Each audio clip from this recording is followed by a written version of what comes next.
and the officer that arrested him was black, and he was. Hold on, there's somebody interrupting our shit. No, I'm just kidding. Hold on, I gotta lock this up. People are just fucking logging in. Who are you, sir? Put the penis back in. What up, guys? How's it going? You're discussing the police situation. Right. You know, it's kind of like the shit that you're going on in Mexico, man. And fuck, dude, you see what happened in Mexico, Mike? Yeah, it got wild. Bro, so this dude was like beaten to death in front of his brother, like just by the cops. So there's no like racism there. It's brown on brown. And then they start rioting. Fucking people pour gas on a cop and light him on fire. I saw that. Yeah. The lady or the person dumped some gasoline or something on his back and set him on fire. Why didn't he just put some Vaseline on his back and rape him? Wouldn't that have been just much safer? Feel good for either one of them. Protesters raping police in Guadalajara. We gotta step one up. Let's set him on fire. So Mike G, I don't know if you know Fran Hevia. Fran Hevia, Mike G. Oh, nice to meet you, man. Nice to meet you, man. Mike G's an actor. You're on the show Gentefied, huh? I saw you on there, dude. Cool. Freaking Mike G, look at you. Doctor. And you didn't need anybody's help to get on there. Huh? And you didn't need anybody's help to get on there. No. Well, America Ferrera took me in the back room and was like, I want to start. I'm like, now you're off. Now you're off the show for talking shit. If I have to do it, then right. Well, it was nice while it lasted, Mike. And I'm off. With that clip to promote the podcast, I'm off. Yeah, I'm sure she's on YouTube looking for eldonkeyshow. and this is Fran Hevia. Fran Hevia is a stand-up comedian, actor, writer, producer, Mexico City, man. That's the homie right there. He's we've hung out lots of times, and we've also involved ourselves in illicit activities. Allegedly. Yeah, it's really nice to see you, Cisco. It's been a while. Yes, sir. I didn't know. And I told Fran, I said, look, if you need to speak Spanish, go ahead. That's this show. Like, I really wanted to make it where you can speak either language, whatever you feel comfortable talking. I mean, I'm sure and if I have to explain it to the other person, I got to explain it. You know, it doesn't matter. No, Mike G. Like, no hablo. No hablo español. Mike G, you look like you speak more Spanish than Fran, to be honest with you. Yes. So do most cops. No, but that was my whole purpose was to, try to get people from different parts of the world. I mean, different parts of this country, Mexico City. I mean, it's not like I know people everywhere in the world, but try to get people. There's people in Whittier. It's right next to HP, I'll tell you that. Right next to Huntington I'm in Park. Oregon, so we're branching out. Yeah, so you're in Oregon. I had the other night I had Juan Carlos and his partner on his podcast that they work together. I had Juan Carlos and I had my buddy in New York City, and another buddy, and just you get different perspectives because you get different points of view. I mean, we don't, sometimes where you live dictates how you feel about something. But then there's also the other side of that coin where I wanted people to see where we might live in different parts of the world, but we want the same shit or we see it the same way. You know what I'm saying? Like there's still that common ground. And sometimes we focus more on our differences than we do on what we have in common. I mean, like you said, like what we're going through right now, and with the George Floyd shit, you know what I'm saying, and the racism in America, and it's like, if white people and black people sat down and talked, they'd realize that they both hate Mexicans, and then they could get along better, It's fucked up, dude. I feel like everybody hates Mexicans. What the fuck? Real enemy. What the fuck did we ever do but come fucking work hard, build this country for us to be fucking hated? Yeah, but even Mexicans hate Mexicans. Right now, here in Mexico, it's getting wild because of what's going on in the U.S. with the protest con las Protest. protestas. Sí. And you know that like really resonated here.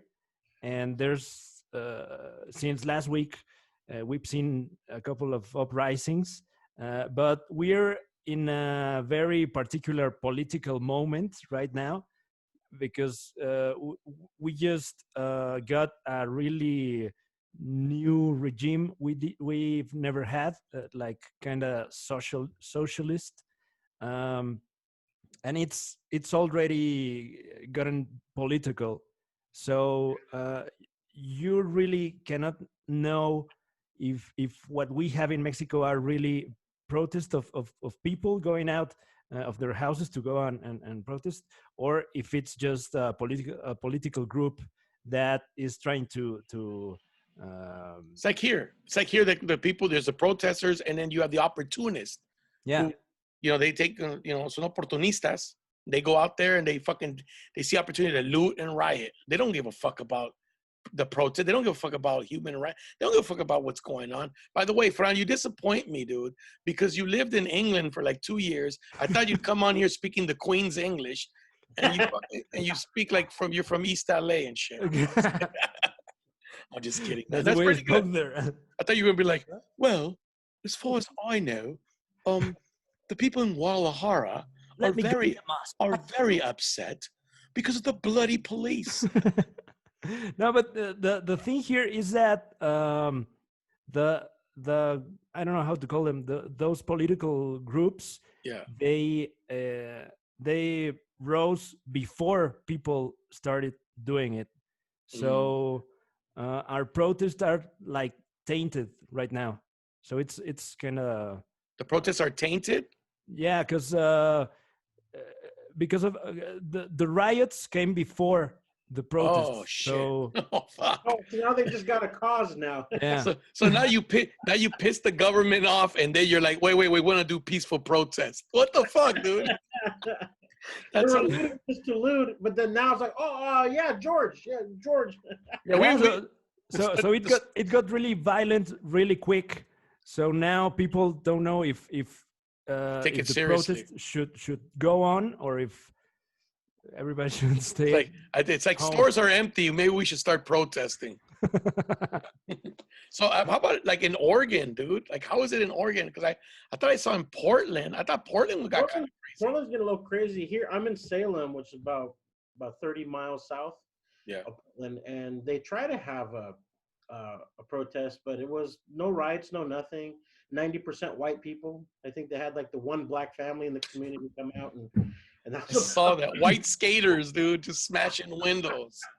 Yeah, nothing happened. So that's why I like being up here. But Portland, yeah, got pretty crazy. I heard it went up there. They destroyed a bunch of stuff. So, you know, it's one of those things that, you know, I hear all the time. I'm down in LA and, you know, in the cigar lounges, you got prominently like Republicans, and then with all my actor buddies, they're all Democrats, and you hear them go back and forth. But, you know, at the end of the day, it's just both sides of the politics are just garbage. You know, they're just opportunists. And, you know, I don't know. You see Nancy Pelosi the other day, they're taking a knee with an African garb and just jump on the bandwagon. And it's like, I feel like they're taking a good cause like Black Lives Matter, but then they're turning it into like the next, like wear pink for breast cancer.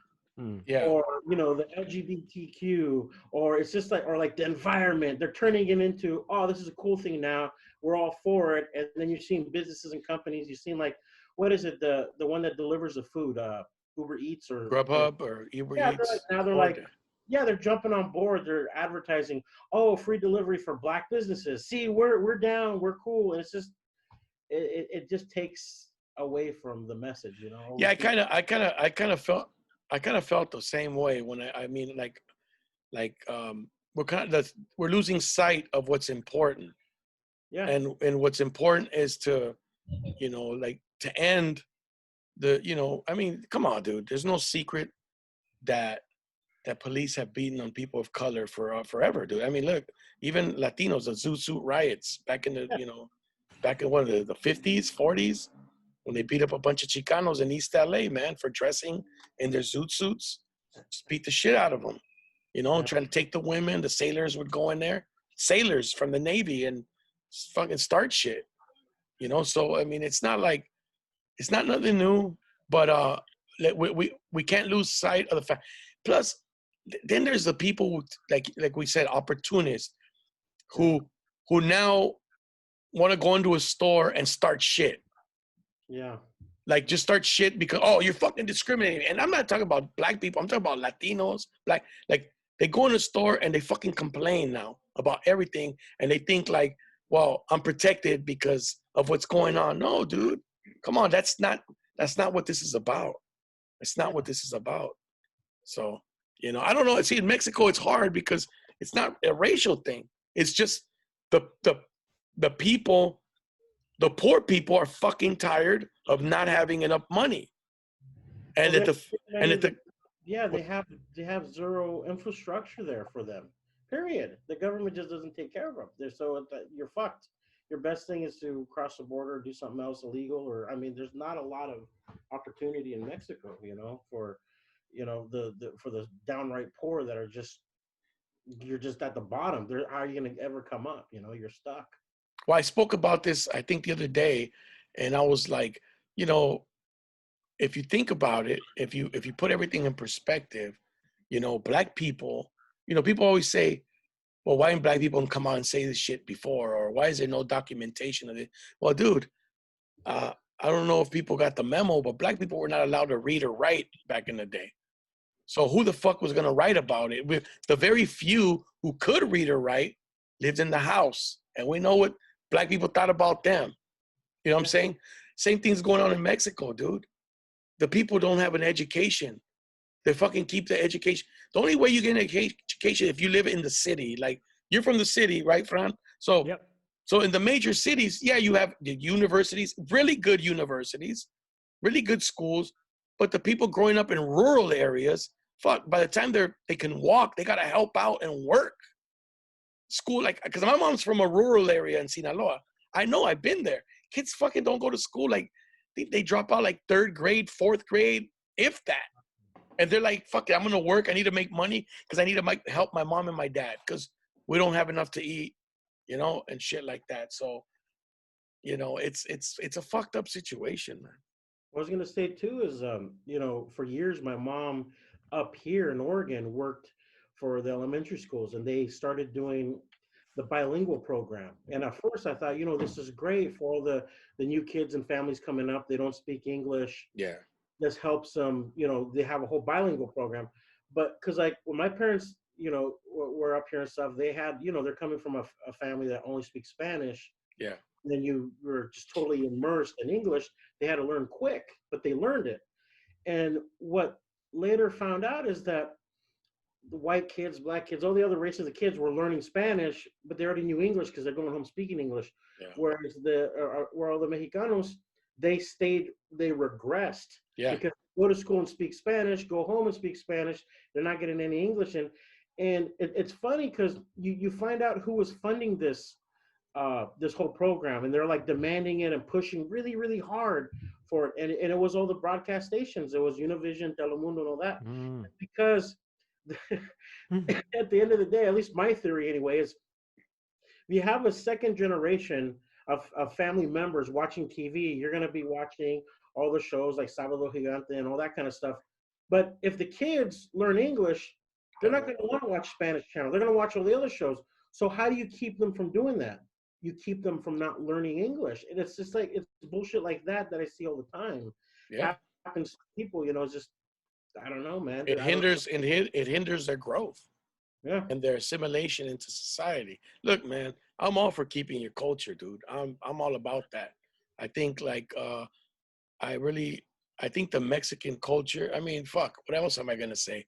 Can't say Chinese culture is better. I'm not Chinese, you know, but the Mexican culture, but from a I think looking around the world does quite well. The Mexican culture sells, especially Cinco de Mayo, right? But it sells. It sells. It sells. And you know what's fucked up? There's another thing I was talking about. What's fucked up is the Mexican culture is the indigenous people's culture. If you think about tequila, mezcal, What else? The food from Puebla, from Oaxaca, that's indigenous foods. That's not shit the Spanish brought to Mexico. Mexicans created that, the indigenous people, the indigenous roots. But who are the people that get exploited the most in Mexico? Indigenous people. They get fucked. Yeah. Igual que aquí, no? Like in USA, Fran. Yeah. And recently, we're getting like, there's been a couple of countries where some statues and some monuments are coming down. Yeah. Of people that used to have slaves and trade people and all that. Yeah. And we've got a monument here with a Spanish guy and an indigenous guy. And we really don't know what to do with that monument, because the Spanish dudes, they came and enslaved a lot of people, but also the indigenous people that were ruling the land, they had slaves also from other tribes. So yeah, it's a double whammy. Yeah, we're really having like this conversation right now, where not only the conquistadors were terrible people, but also the people that were already here. Yeah, because I remember in college when I took Chicano history, and we read about the Aztecs, and we read about Doña Maria, the one they call La Chingada, and what was her name? Maria Teresa. What was her name? La Malinche. La Malinche, but her name was like Doña Maria. Doña Maria, they called her. Like that. Yeah. So I remember reading, we read up about that. So they call her La Malinche, the traitor, the fucked one. They call her La Chingada. That's where the hijo de la chingada comes from, because you're a son of La Malinche. And so, yeah, the son of the fucked one. So, he was talking, I remember my professor talking about that, people criticize La Malinche for doing what she did, that she betrayed her people. But it was like, if you looked at the history, her life, she was fucking traded between tribes. And the only person who ever showed loyalty to her or love and like to her was Hernan Cortez. He's the only one that ever made her feel like a person. So of course her fucking loyalty was to this guy, So that's why she betrayed the people. I mean, the stories she told them where the gold was and all the secrets. So that's why they fucking hate her in history. But in all, if you look at it, I mean, that's what we would do. Any of us would do. I mean, if we're beaten, it's like a dog that's beaten in the street. It could be a badass dog, but if every fucking owner beat the shit out of it, and then an owner comes and shows it love and, feeds it and nurses it back to health and pets it and takes time with it, that fucking dog's going to be so loyal to that person. You know what I'm saying? It's just, I think it's not just human nature. It's just nature. At the end of the day, Hitler's dogs loved him, so Yeah, exactly. Right? Fuck. Fucked up shit. Best. Yeah. He wasn't gassing their ass. I mean, as fucked up as that sounds, man. The interesting thing we're getting from that conversation is that finally people are starting to look at racism here in Mexico, because there's a lot of racism. So there is racism. Yeah, but there's this thought that Mexico is not racist because we're all brown people. But the thing is, on TV and on ads and things like that, you only see white people generally. So, Russians, they're not even from Mexico and shit. Yeah, most of them are from Argentina and that shit. I don't know. I knew there was racism down there. Just talking to my grandma. I mean, she hates every race. No, dude, I spoke about this Juan Carlos. Dude, listen to a family talk. If a light complected girl marries somebody, and with all due respect, say with your color, Mike. Well, you mean dark? I'm just saying a little darker. I mean a tan. You're not dark, but I'm saying, but you're tanned. Mm-hmm. You know what fucking people say? Oh, I hope your kids don't come out as dark as the dad. Yeah, that's what people say. I've heard them say that. They usually call me negro feo, but I like. Did they? No, they didn't. They never called you that because you're not as dark. I mean, I'm just saying, like there's just discrimination there. Yeah. I've heard it. Look, dude, my family's from the north, lighter. You see it in me. My cousins are all fucking light compared. They're from Jalisco and shit. And then I got the family from Sinaloa. My aunt, my uncle, light complected, green eyes, shit like that. My dad was brown. My dad looked like you, brown hair, brown eyes. My mom, she's light complected. She's not a total wet. I guess in Mexico, by Mexico standards, they'd call her weta. Yeah. She's not like, but so I came out light complected. Dude, I faced the opposite of that here in the U.S. I got discriminated by people who look like you guys. Fucking weto, you fucking wannabe. I'm like the light skinned black guy. Yeah, there's a new word for that in Mexico. Well, not we, but people call them white chicken. He slipped. We talk shit. Me and my friends. White chicken? They call it white chicken. Yeah. White chicken. Yeah. Why? But like who? Like who? Like Alex Fernandez? Yeah, for example, white people, but they're Mexicans. They speak Spanish and they, like you, Cisco. But there's been like this. So there's pocho, but then there's white again, so that differentiates the two. Pocho is one acts white, one just looks white. Exactly. So when did that start? I never heard of that shit. It's been, it's quite political also, because since the new government came, Andrés Manuel López Obrador, since he won, there's been like this racial crusade to talk about white privilege in Mexico, which also has a political agenda. But I think that's one of the positive things that we've gotten from this government, that some people are starting to look at their white privilege, because being white in Mexico sometimes means having more opportunities than other people, but it also it's also being used to discriminate white people. So really? it's wow. complicated. So it's like, but like one thing I've noticed is that like the lady, for instance, that comes and cleans your house, she's never white. Right. She's always like she looks like an indigena, kind of like you see the movie Roma. Did you see Roma, Mike G?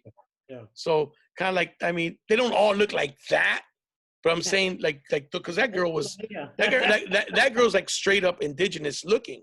That actress, Aparicio. What was her name? Aparicio. Yalitza Aparicio. Yeah. So, dude, did you know the story about that, Mike? She didn't even go for she went with her sister. Her sister was auditioning, and she got the part. Let me guess, her sister was a white skin, and they're like, no, her sister's in it. No, her sister's houses. You, the dark one, come here. No, so her sister's in the movie. It's the one she talks to in the kitchen. Oh, but she got the major part. She wasn't even going to audition, dude. Isn't that fucked up? And here we are going to thousands of auditions, and we don't get shit.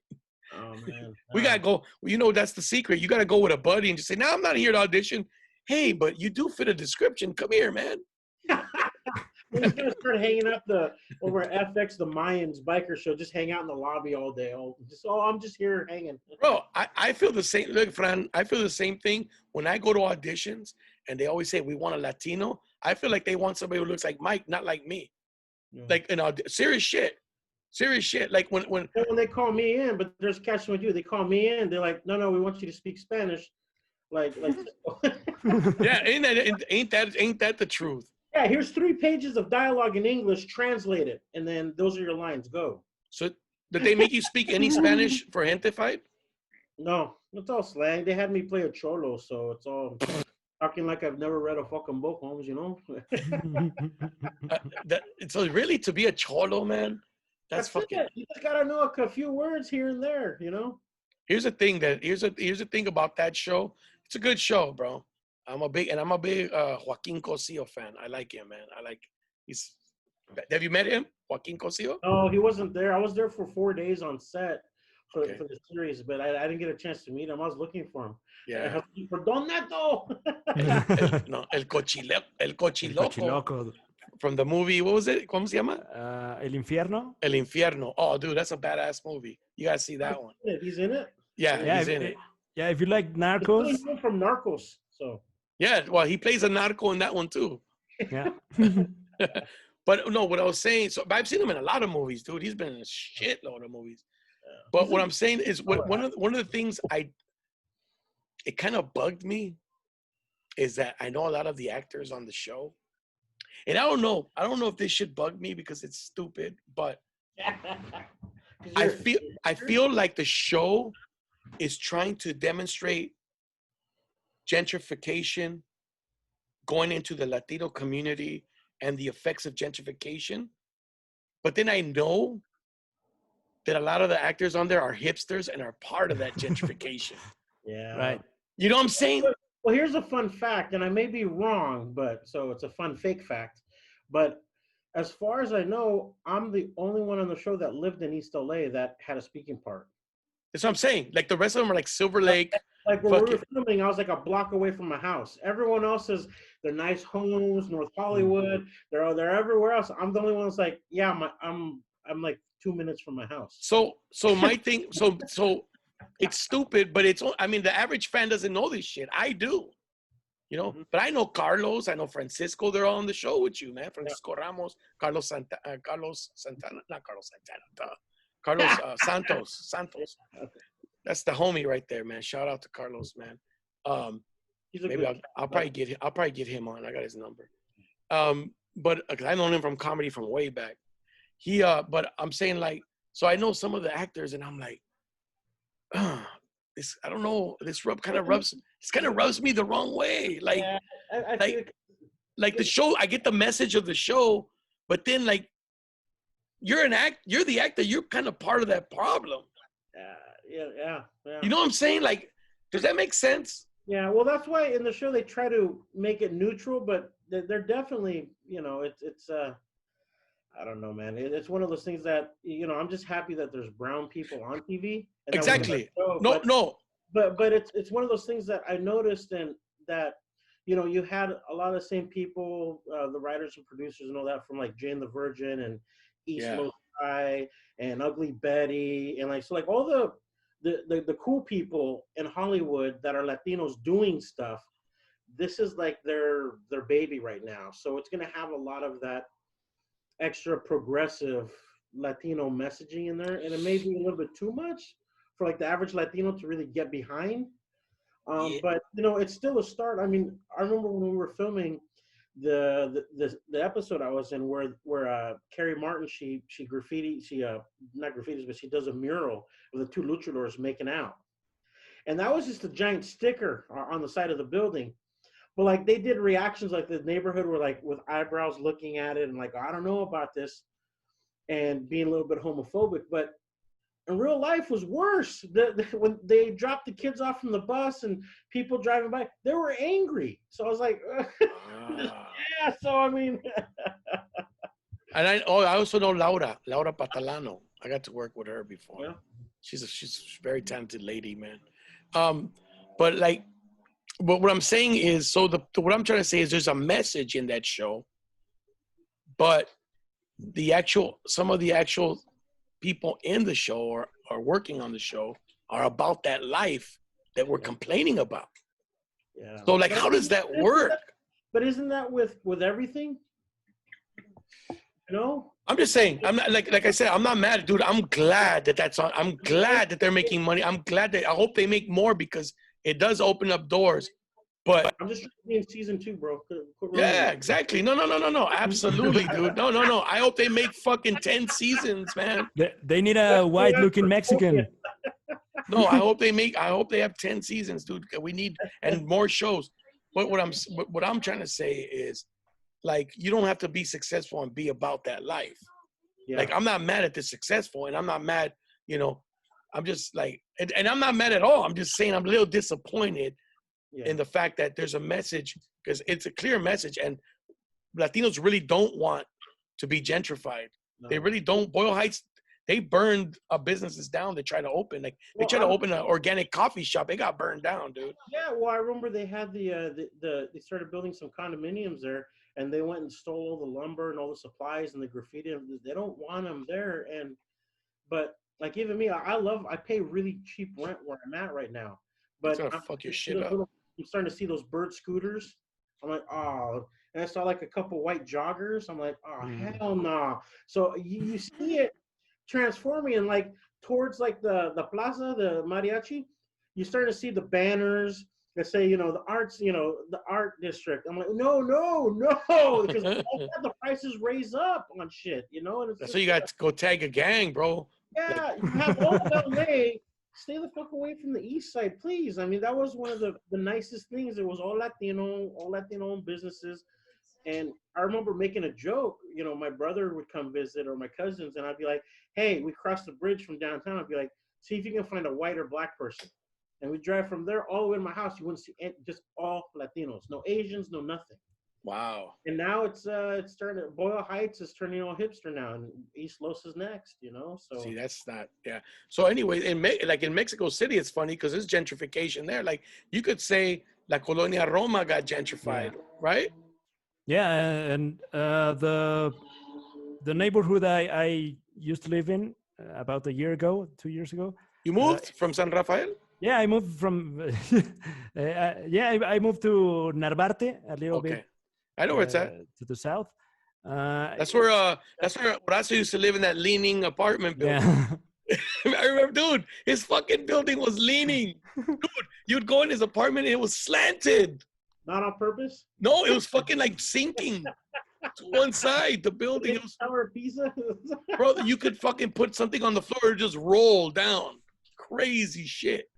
So and at San Rafael, that's what happened. It started getting gentrified, and really the prices went up. Yeah, because I was actually thinking about buying the apartment, and that happened. Prices went up. That's fucked up because your aunt owned it. She didn't even give you a deal. No, mijo, es que tengo que sacar mi dinero, mijo. Here's a real question, though. Is this a form of reverse racism? Because back in the 50s and stuff, when all the blacks moved into neighborhoods, they were pissed off because it brought down home values and everything, made a ghetto. But are we as Latinos pissed off that the whites are moving in and they're fucking shit up and raising everything up? Right. Yeah. Because I'll be honest with you, a little bit, it hits me. I'm honest with myself. I see white joggers on my street. I get a little mad.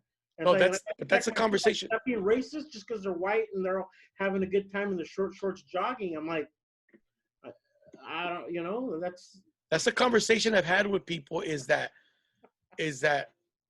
you can make your community look beautiful. Don't wait for others to come in and show you how beautiful it can be. That's the fucking problem, that we don't do it ourselves. Other people start coming in. Hold up with that. Who's to say East Los isn't beautiful with the murals? No. They might not like it. It's like having a lowrider car. I could have a 64 Impala with hydraulics and gold Dayton wheels, and some white guy says that's horrible and takes it and restores it to the original stock and says this is real beauty. No, that's not what I consider beauty. No, but I'm talking about the areas. There's patches where it's a little fucked up. No, dude. I'm with you. We like it that way. We don't because, and I'm gonna tell you why I know we don't. Because what happens? The kids grow up and they move out. They get the fuck out of there. So they're not happy being there. And I say, I coach football. I coach young kids, and I tell them, they like, oh, I want to graduate and get the fuck out of here. And I'm like, why? I don't fucking want to live in the ghetto. I go, dude, you do not live in the ghetto. Let one day, let's hop in my car. I'll fucking take you so you can see what a ghetto looks like. Yeah. I go, you haven't traveled the world. You got to go travel so you can see what the fuck a ghetto looks like. In the United States, we don't really, I mean, I won't say because Detroit, Baltimore is some fucked up areas, but like LA, we don't have it. I mean, there's places I'm not going to walk alone during the day or night, but there's places in the world where fuck, dude, you won't even go in with a car. Most places are, I mean, I get it. There's some places that are just bad and no excuses for, but how much of that is taught? Like those kids saying, "I don't want to live in the ghetto." Well, it's not as bad as other places. And even if you go to a pristine neighborhood, like Leave It to Beaver style, where it's all nice houses, they're even like, they go watch the Kardashians. They're like, I want to get out of this dump. I want a real house. Yeah. Right. Then you go to those rich ass houses, and they're like, well, fuck this. I want to go live in Europe. Yeah.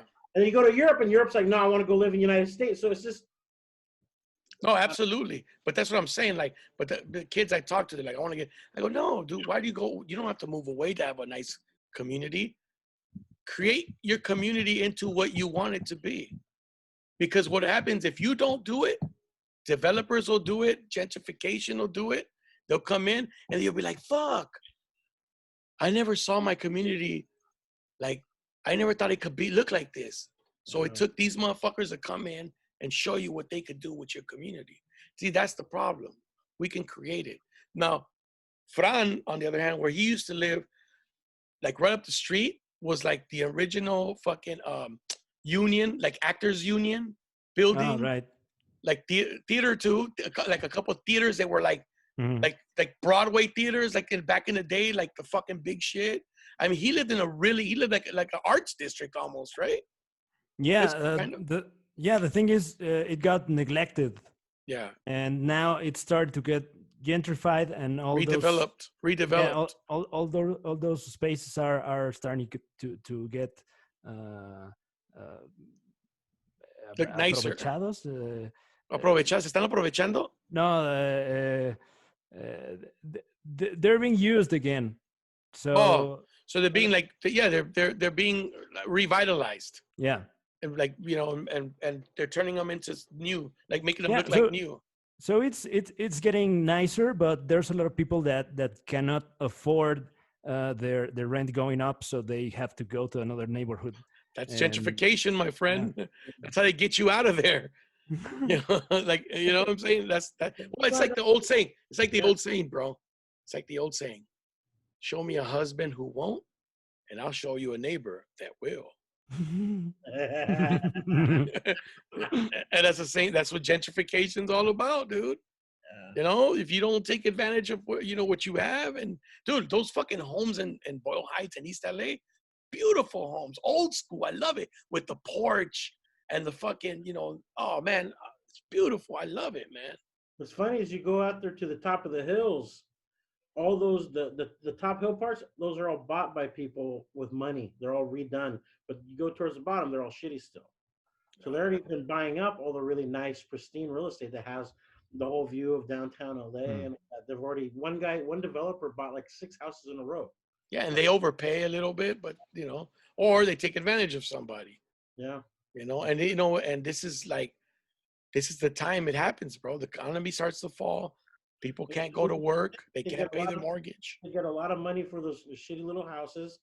They leave. They're like, oh, we can go get a big house. And they go move way out to Rancho Cucamonga. And everyone else does that on their block. And now you got the hood out in the middle of the desert. And where they used to live is super nice if they would just held onto their house. No, Rancho Cucamonga, by the way, is fucking expensive. It's like, you're talking about like Palmdale or fucking like Victorville and those areas. Like, out that way. I just saw a house in Apple Valley. Do you know where that is? Mm-hmm. Apple Valley's like way the fuck out there. Yeah. 76,000, which ain't shit. Wow, that's for California. That's really good, man. That's a gift. I mean, you're talking about homes. I think the average home in LA now is probably like up to 700,000. Yeah, $700,000. That's how much is that, Fran? Like about 14 million. Honest, yeah, about 14, 15 million pesos. Fuck, that's a lot of it's a lot of Benito Juarez's. Oh, dude. But how's the comedy scene going, Fran? I know it's fucking grown from when I used to go. We had like a really good year last year. The shows were getting bigger, and we were doing a lot of cities. I did a couple shows. I did Chicago and Milwaukee. Also in Canada, I did Toronto. So it was getting quite big. And then the COVID happened, and the industry it's adapting, and I think we're right now in a, if we were in a good place last year, it kind of went really bad, and now it's getting really good because there's a lot of comedians that are doing shows online, and we're selling more tickets because Wow. people don't have to. Oh, huh. Yeah, people don't have to go out, so they can buy a ticket more easily, and they just have to watch it on their computer or their TV, their phone, etc. And where do you guys sell the tickets? Via what? Through the same sites that we used to sell the tickets for the shows, for the Yeah. physical shows. They started selling um, Virtual tickets. virtual tickets, right? Like a link and a password type of Yeah, thing. yeah, it's just a code, and you get to a link. You put the code there, and you can watch the transmission, and it's just like a show. There's a lot of comedians doing live podcasts, and they are charging for it, and it's getting quite big. I don't know if you guys conoces a Slobodsky. Yeah. He and another guy, Ricardo Perez, they started a podcast last year, and it's gotten quite big. And about 3 weeks ago, they sold 100,000 tickets Holy for shit. an online show. Yeah, At how much? Like 50 About- pesos? yeah, kind of like $3-4. Holy shit. Wow. $400,000 Yeah, Yeah. in one night. yeah. I would So retire, man. so now the industry is going that way. Yeah. Now, what's gonna happen to live performances, dude? I mean, I don't know, man. are people gonna get used to just staying home and say, "Fuck it, man"? Let's see what. I mean, I'm sure there's gonna be people that don't need to go live on stage. There's gonna be people who could just do their podcast and say, "Fuck doing a theater. Why should I have to travel? I'd rather travel and do it for pleasure than for work." Yeah, and I don't know because it's a lot more people going to the show. So I really hope we can get to do stand up again, like really soon, because I really enjoy it. But I really don't see it happening soon because of the COVID situation, and more because of how the market is changing. We're doing a Spanish show on Sunday Oh, and Yeah. don't where? in LA in Fullerton. We're doing one. In It's called Mexico. it's called Mucha Crema en tu stand up. That's what it's called. A huevo. So that means in Spanish they'll say so like the guy that fucking like brags like, oh yeah man, I was hanging out with fucking Burt Reynolds the other day, and then fucking I hung out. I mean, back in the day. So the people who are like that, Mike, like I was hanging out with Adam Sandler, and me and Adam, like shit like that.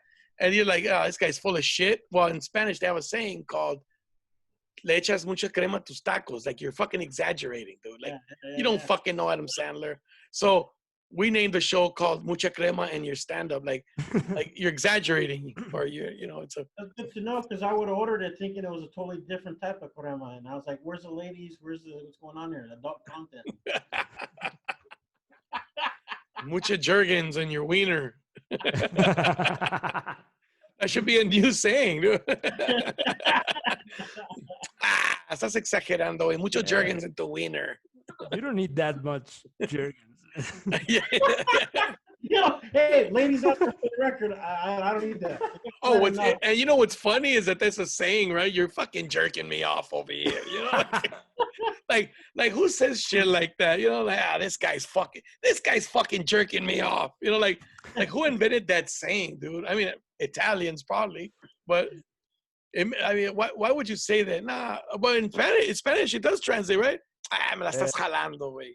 Sí, pero más bien it's te la estás jalando. You're jerking out. So you're jerking off. You're so jerking that means off, you're right. you're exaggerating. That's another way of saying it. So yeah, it's the opposite. It's they say you're I guess jerking me. Or the literal meaning would be like just trying to make yourself feel good. So that's what I'm saying. I mean, there's other ways to make yourself feel good, but I guess they went with that one, right? Yeah, there's a lot of Quite fucking dramatic. There's a lot of sayings in Spanish that I hear them and I'm like, they just go over my head. Yeah. And then they explain them to me and I'm like, oh, like those fleas don't jump on my welcome mat. No, esas pulgas no brincan en mi petate or what? Sí, Yeah. en mi tapete. Wow. And, yeah, those fleas don't jump on my welcome mat, meaning that they're not good enough. What does it mean? What does it mean? Yeah, It means that someone's not good enough that their fleas would even be welcome on your mat. So yeah, so I was right. So but that's a fucking saying. Like they'll say like, oh, Mike's not coming to your party. Oh yeah, well fuck, his fleas wouldn't be welcome on my mat. Wow. The one that got me was taquito de ojo. Taquito. Taco of an eye. I guess a chick's good. I mean, she's like a taco for my eyes, but which leads me to I'm gonna one day create a taco shop like Hooters, but call it taquito de ojo. Oh, that's not a bad idea, dude. Hey, hold on. Let me write that. Hold on. Taquito de ojo. Hey, visit Mexico City's Fran Hevia's Taquito de ojo. Bitches, my friend. Bitches everywhere. Dude, you could probably sell something like that in Mexico, though, for real. Yeah. I mean, is there a place called like that, Fran? Is there anything like similar to that? Or similar? Hooters. It's Hooters. Dude, I remember I go to Mexico City and fucking Cojo takes me to Hooters. My first time in Mexico, second time in Mexico City. Second time in Mexico City, this motherfucker takes me to Hooters. I'm like, bro, you think I've never been to Hooters? Like, oh, you're going to love this place. Motherfucker, I've been there. So I went with my family to go. We went down into Monterrey and to go visit my mom's family and stuff because she still has family down there. Oh, so your family's from Monterrey? My mom's Nuevo Laredo? No, they're way down there. But they we went down there and visited her uncles and aunts and stuff. And I was like, I wonder why they didn't come with my grandpa up here to the States. Well, they're all lawyers and doctors, big ass houses and shit. So they paid some distant cousin to take me and my brother to go see, the city. So we're like, oh, cool, we're gonna go see some Mexico shit. He takes us to McDonald's. And he takes us to a swimming pool because it's supposed to be some cool. And we're just like, and then we wind up at some local dive bar. Like, so we didn't see anything. And they're playing fucking the Eagles and shit. Yeah, they're playing pool and they're listening to like 1980s rock. Dude. Yeah. Dude, Mexican people. That sounds really Mexican. Yeah, That's what I would do on a Thursday. Yeah, I mean, he had fun. His dad gave him a wad of money to take us to show us a good time, and me and my brother just like, this sucks, man. It's like, dude, Mexican people in Mexico love the Eagles. Yeah. Air Supply. Bread. Who? Bread. Who's Red? Bread. Pan. Bread. Oh, Bread. No, but I'm talking about, is that a group? Yeah. I never heard of Bread. It's really white. Just of bread. AC/DC. Christopher Cross. Christopher. That kind of stuff. That's fucking old school, right? Michael there. McDonald, Oh, Mike. Yeah, that kind of music. The Bee Gees, bro. The fucking Bee Gees. That kind of music is really popular with like my dad's generation. Yeah. They all love that music. Dude, I swear to God, you go into pool hall, fucking Stairway to Heaven. That's the first one you hear. And then it's the Eagles Hotel California. AC/DC, Back in Black. Yeah. No, you shook me all night long. Oh, that's fucking memories. You'd go out, like we'd go down to TJ to party. That motherfucker, they played that shit. I think they played that shit on a loop. Yeah, and people go, and you're so fucked up, you don't realize, every time it's just on a loop. It plays again and again, and every time it starts off, it it dims down and it starts up again. Down, down, down, down, down, down, down. The people go, yeah. I'm like, motherfucker, they just played it. It's the same fucking song. What do you cheer? You did this. You're playing. It was ZZ Top. She got legs. Oh yeah, I remember that shit. She's got legs. It was. Oh, dude. This is gonna tell you how old I am, but fuck it. I remember for my senior trip, we went down to Mazatlan because we had those Mexico trips, and Baby Got Back. Oh my God, they played that shit. I like every fucking night, everywhere we went, they played that one. They played Baby Got Back. They played Jump by Crisscross, those two little black kids. And those were the popular songs. And then they would play Cristian Castro, No Podrás. Oh my God. Now, when did you graduate? 1991? 92? 92, yeah, you're right. But No Podrás, Cristian Castro. And then, oh, Huela, Huela. You know, that fucking songs. You weren't even alive yet. Were you? You weren't born yet, Fran, were you? Yeah, I was born in 86. 86? Okay, so yeah, you were like, I was like 8. 6 years old. 6 years old. So you remember those songs when you were a kid? Do you remember those songs? Yeah, sure. Baby Got Back? Do you remember hearing it? Yeah. I think I wasn't that young when that came out. Well, it came out in 92. 1992, Nirvana, Pearl Jam. Well, 91 was Nirvana, 91, but you know, I mean, 91, 92, those were the years. Nirvana, Pearl Jam, the grunge scene, Alice in Chains, fucking Soundgarden. Oh, dude, that was badass. That was a badass time. I guess that's my fucking Eagles and Doors shit, you know. Because, oh, dude, I want to see Pearl Jam. I remember I want to go see Pearl Jam. I saw Nirvana live in concert in 1994, I want to say. Yeah, 94, around that. I saw them at the Forum with the Butthole Surfers and Veruca Salt. I remember those guys. Do you remember those guys? Yeah. Yeah, I can't tell you what they sang. I didn't know much about them. I had heard of them, but I didn't know what they sang. It was pretty good, though. Nirvana was fucking amazing. I mean, who knew he was gonna blow his head off? Yeah. You know, it's a crazy fucking show, dude. The way they would just thrash everything at the end of the show, say fuck it, and just shove their guitars into the speakers and into the amps, and I was like, these fucking guys are crazy. I love it. You know, Pearl Jam was like the opposite. Dude, I remember being at a Pearl Jam concert, and somebody from the audience threw a shoe and hit Eddie Vedder in the face. Whoa. or on top of his head, like, but I looked like his face. And he said, they walked off stage. And I was like, fuck, man, this motherfucker just ruined it. And you know, this is when Pearl Jam, I don't know if you knew this, but Pearl Jam wouldn't come to Los Angeles because they were having beef with Ticketmaster. Oh, yeah. Because Ticketmaster would charge those outrageous service fees. So Pearl Jam were like, fuck that. We'll do. So where I saw them perform where present day Coachella is now. But I don't know if people were having concerts out there yet, but they did. And it's a huge polo ground out in the middle of the fucking desert. And what a concert's pre-Coachella. Yeah. This was before Coachella, yeah. There's no such thing as my day. Back in my days. Music festivals, just a group of cars playing. We didn't go to Coachella like a bunch of pussies. We didn't need to.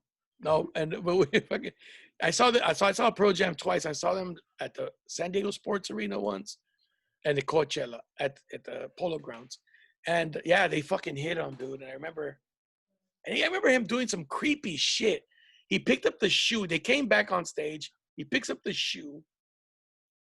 Somebody gave him a bottle of wine.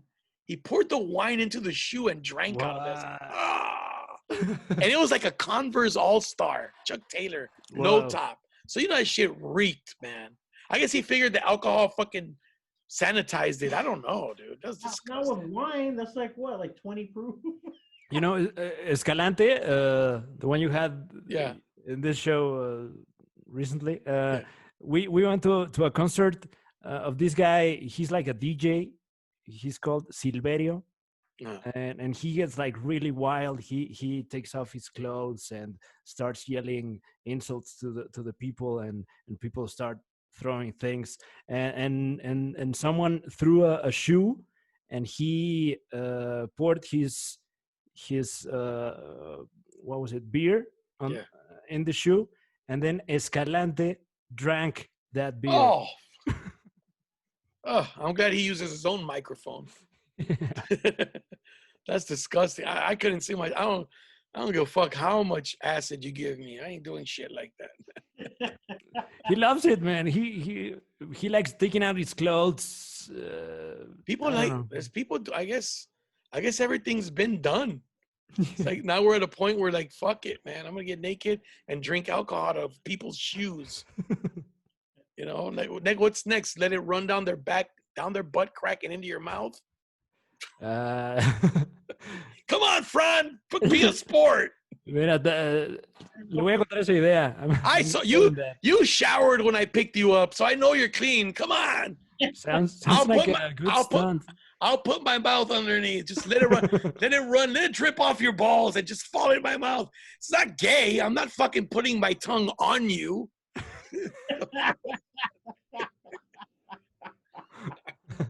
Ooh, you shower with zest. Yeah, it's completely platonic. Yeah, like who would do some? You know, that's. I'm telling you, dude. I wouldn't be shocked if somebody's already done that. It's just nothing surprises me. We live in an era where, look, man, and people say that, oh no, the world's crazy. No, the fucking world's always been crazy. People have always done crazy shit. It's only now that we have cell phones that you can catch this shit now.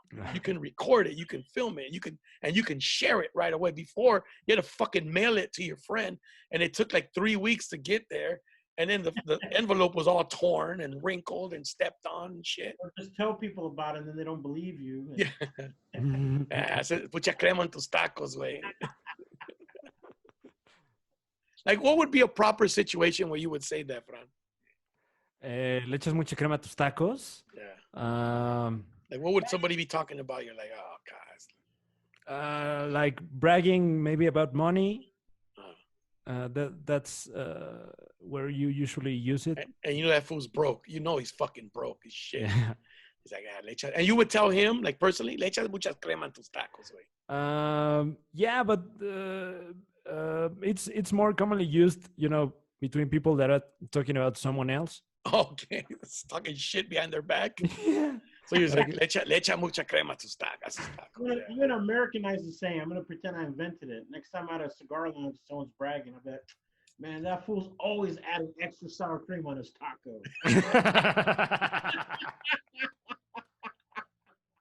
Oh, that's fucking, dude. That isn't even. Come up with this, I don't know. Just came up with it. You know how they be? Go to Taco Bell. I don't want a regular Taco Bell. Hey, I got it like that. I be creating shit, motherfucker.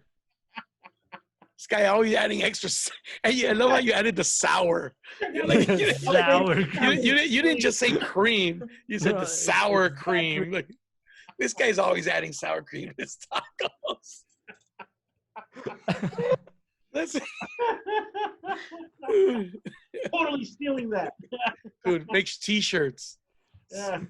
That's the name of my show, fucker. Oh, you fucking jacket that shit. Nah, I'm just kidding.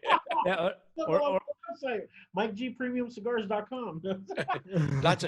So the name of the show is Adding Cream to Your Stand-Up. That's what it fucking says. Because it kind of sounds like a tu stand-up, a tus tacos. A tus tacos. You know? Yeah, a sus tacos, a tu stand-up. Yeah, dude. Yeah, whatever. I was trying to come up with something clever that wasn't fucking redundant. You know, everybody's got everything. Stand up here, stand up live, stand up fucking whatever. You know, somebody took my comedia, cartel de comedy. Somebody used it. And I'm like, fuck that. I don't want them confusing my shit for that shitty ass show. You know what I'm saying? It's like if somebody took the name of your album and you're like, God, man, the worst thing, that fucker sucks. And he's over there using my fucking album, my album title for the name of his show. That's it. I'm not selling CDs no more or whatever the fuck. So, Fran, right now, I'm wondering, here's a question. Will people record live specials on Zoom? Do you think it's possible? I don't know. I still haven't had a Zoom show. I can't do it. I can't do it. I know a couple of friends had, but I just can't. I can't do it. I need the people in the audience, man. Yeah. I know they say that you can hear them. I guess they do on Zoom. Y se escucha la gente. You can hear them laughing. It's not the same. Yeah, and the thing that you can see actually who is in the audience and who's laughing and who's not, that really gets me. This is what it's like nervous. Right here. But you're gonna see that one guy that it's not that's not laughing, and that's gonna get. He's like this. Yeah, or doing something else. He's like, no, he's trying to fucking open a bottle of ketchup. Just like, he's looking at you and you're fucking trying to tell your punchline. Yeah, I don't know. Kids in the living room when you're doing your special, and then every time you tell a joke, push a button for a laugh track, just sort of help you out with that. I can't do that. Like, sitcoms, man. I'm a funny motherfucker, dude. There's a lot of shit I can't do. I just can't. It's like, and you know what? God help those people that can, man. I mean, seriously, if you can, shit, more power to you, man. I can't. I'd rather do this. I'd rather do a podcast and do like those guys did, charge people to watch the podcast live. And I'm sure the reason why I don't want to do it live though is because I love having the conversation with you guys, and I don't like if one of us is focusing on what people are writing in the in the chat, right. Because then that's what happens is if the conversation starts leaning in a direction where one of us feels like, yeah, that doesn't really involve me, you start focusing on what people are writing, and then they interrupt the speaker. Oh, look, somebody put that you're a fucking idiot or whatever, or somebody wrote they don't give a shit what you're talking about, so yeah, we should change the conversation. I'm just saying I've seen it, and it's like it's funny because the name of the show is El Donkey Show. Somebody commented the other day in español, me chuté todo el show esperando el Donkey Show. That means he watched the whole show and he was waiting. Where's the donkey? He was waiting for an actual donkey show. Better come on wearing a mask or something, man. And then he put that I put too much cream on my tacos. Saying that I have a donkey and shit. This motherfucker. He's full of shit. So what's the weather like up in Oregon, Mike? It's cool, about 60 degrees during the day, overcast. Not that great. It's 90 right now, bro. Oh man, I heard. It's 90 and fucking humid. Whoa. No, that's cool. I don't know what we did to God, but we better fucking. Oh no, I'm sorry. It just feels like that in here. It's 66. It was 100 today though. It was 90, wasn't it? Yeah, no, it was 100 and well, I was in my car. It was registering 101. No, that's the radio station, fool. Hey, Earth 101. Hey, something I was watching today, before I logged on, before we started. So have you guys seen the Apple glasses? No. Yeah. So Apple has glasses now. So, this is something this is funny, dude. I just had a conversation with a gentleman maybe a little over a year ago, and we were discussing, and he told me, he said that our phones would be obsolete. And I was like, really? I go, fuck, we just got used to them. He goes, now what are we going to replace them with? He goes, glasses. He goes, they're going to be these glasses. You're going to put them on. You could just say, call Mike G, and your glasses will call Mike G. And you don't need a phone anymore. And you can say, give me directions home. And it comes up right on the glasses, and you see it on the glasses. And it tells you, turn a quarter mile. So, dude, I just check them out. They don't look bad, the Apple ones. I remember Google glasses when they first started to come out. Yeah, they didn't work. Bottom, yeah. Yeah, but brother, Apple runs everything. Yeah. As soon as these motherfuckers come out, there'll be a fucking line from here to Zimbabwe just to get a fucking pair. Yeah. People go crazy. Alexa shows the 8-inch tablet thing they put on your nightstand, but it controls the house, the lights, and I'm all talking to it and shit. And I play my playlist, stop, raise the volume, turn the volume down, call so and so. What's the weather like? And it just does everything now. It's just shit we saw in the movies, man. Yeah. Would you wear those, Fran? Would you wear Apple glasses? I want to say no, but I think I will, because You go to a lot of strip clubs. yeah, Record. all those gadgets, like I get afraid of them, because like the phone that people say it's listening to you all the time, and people can know where you are all the time, and so. But I just installed Alexa at my house, and I love it. And I mean, so does it turn on the TV and everything? Yeah, and I there's obviously people that can listen to what I'm saying in my own house, but the service I'm getting, they think you have an inflatable doll. It's like, this fucking guy talks to his inflatable doll. Who the fuck's Alexa? I've never seen a woman walk into his apartment and he's always yelling Alexa. ¿Quién chingados es Alexa? Yo no veo que ninguna vieja, nunca entran viejas ahí. Alexa, Alexa. Para mí que tiene una pinche mona inflable. Yeah, and Maria. The thing is, last year it got like really cheap to install it in your home, and I'm guessing it was like a strategy from Amazon to get a lot of people in their site, because now everyone buys from Amazon, and it wasn't the case. They're destroying the business that Walmart's, and I mean Walmart still does good because Walmart's Walmart, but Walmart's trying to do what Amazon does. They're not doing the numbers Amazon does. They're killing Best Buy too. I mean, people Best Buy killed Best Buy. Person, and then they go home and order it on Amazon. Bring back Circuit City, man. Or the Good Guys. You remember those stores? Ah, Circuit City, man. Dude, because they would always return anything you ever bought. No questions asked. Yeah, that was the shit. Like Home Depot. Yeah. Like Home Depot, you need a chainsaw. You fucking go buy one, you use it, and you take it back. They give you your money back. Yeah. You don't have to rent it or nothing. You just buy one, but they give you your money back.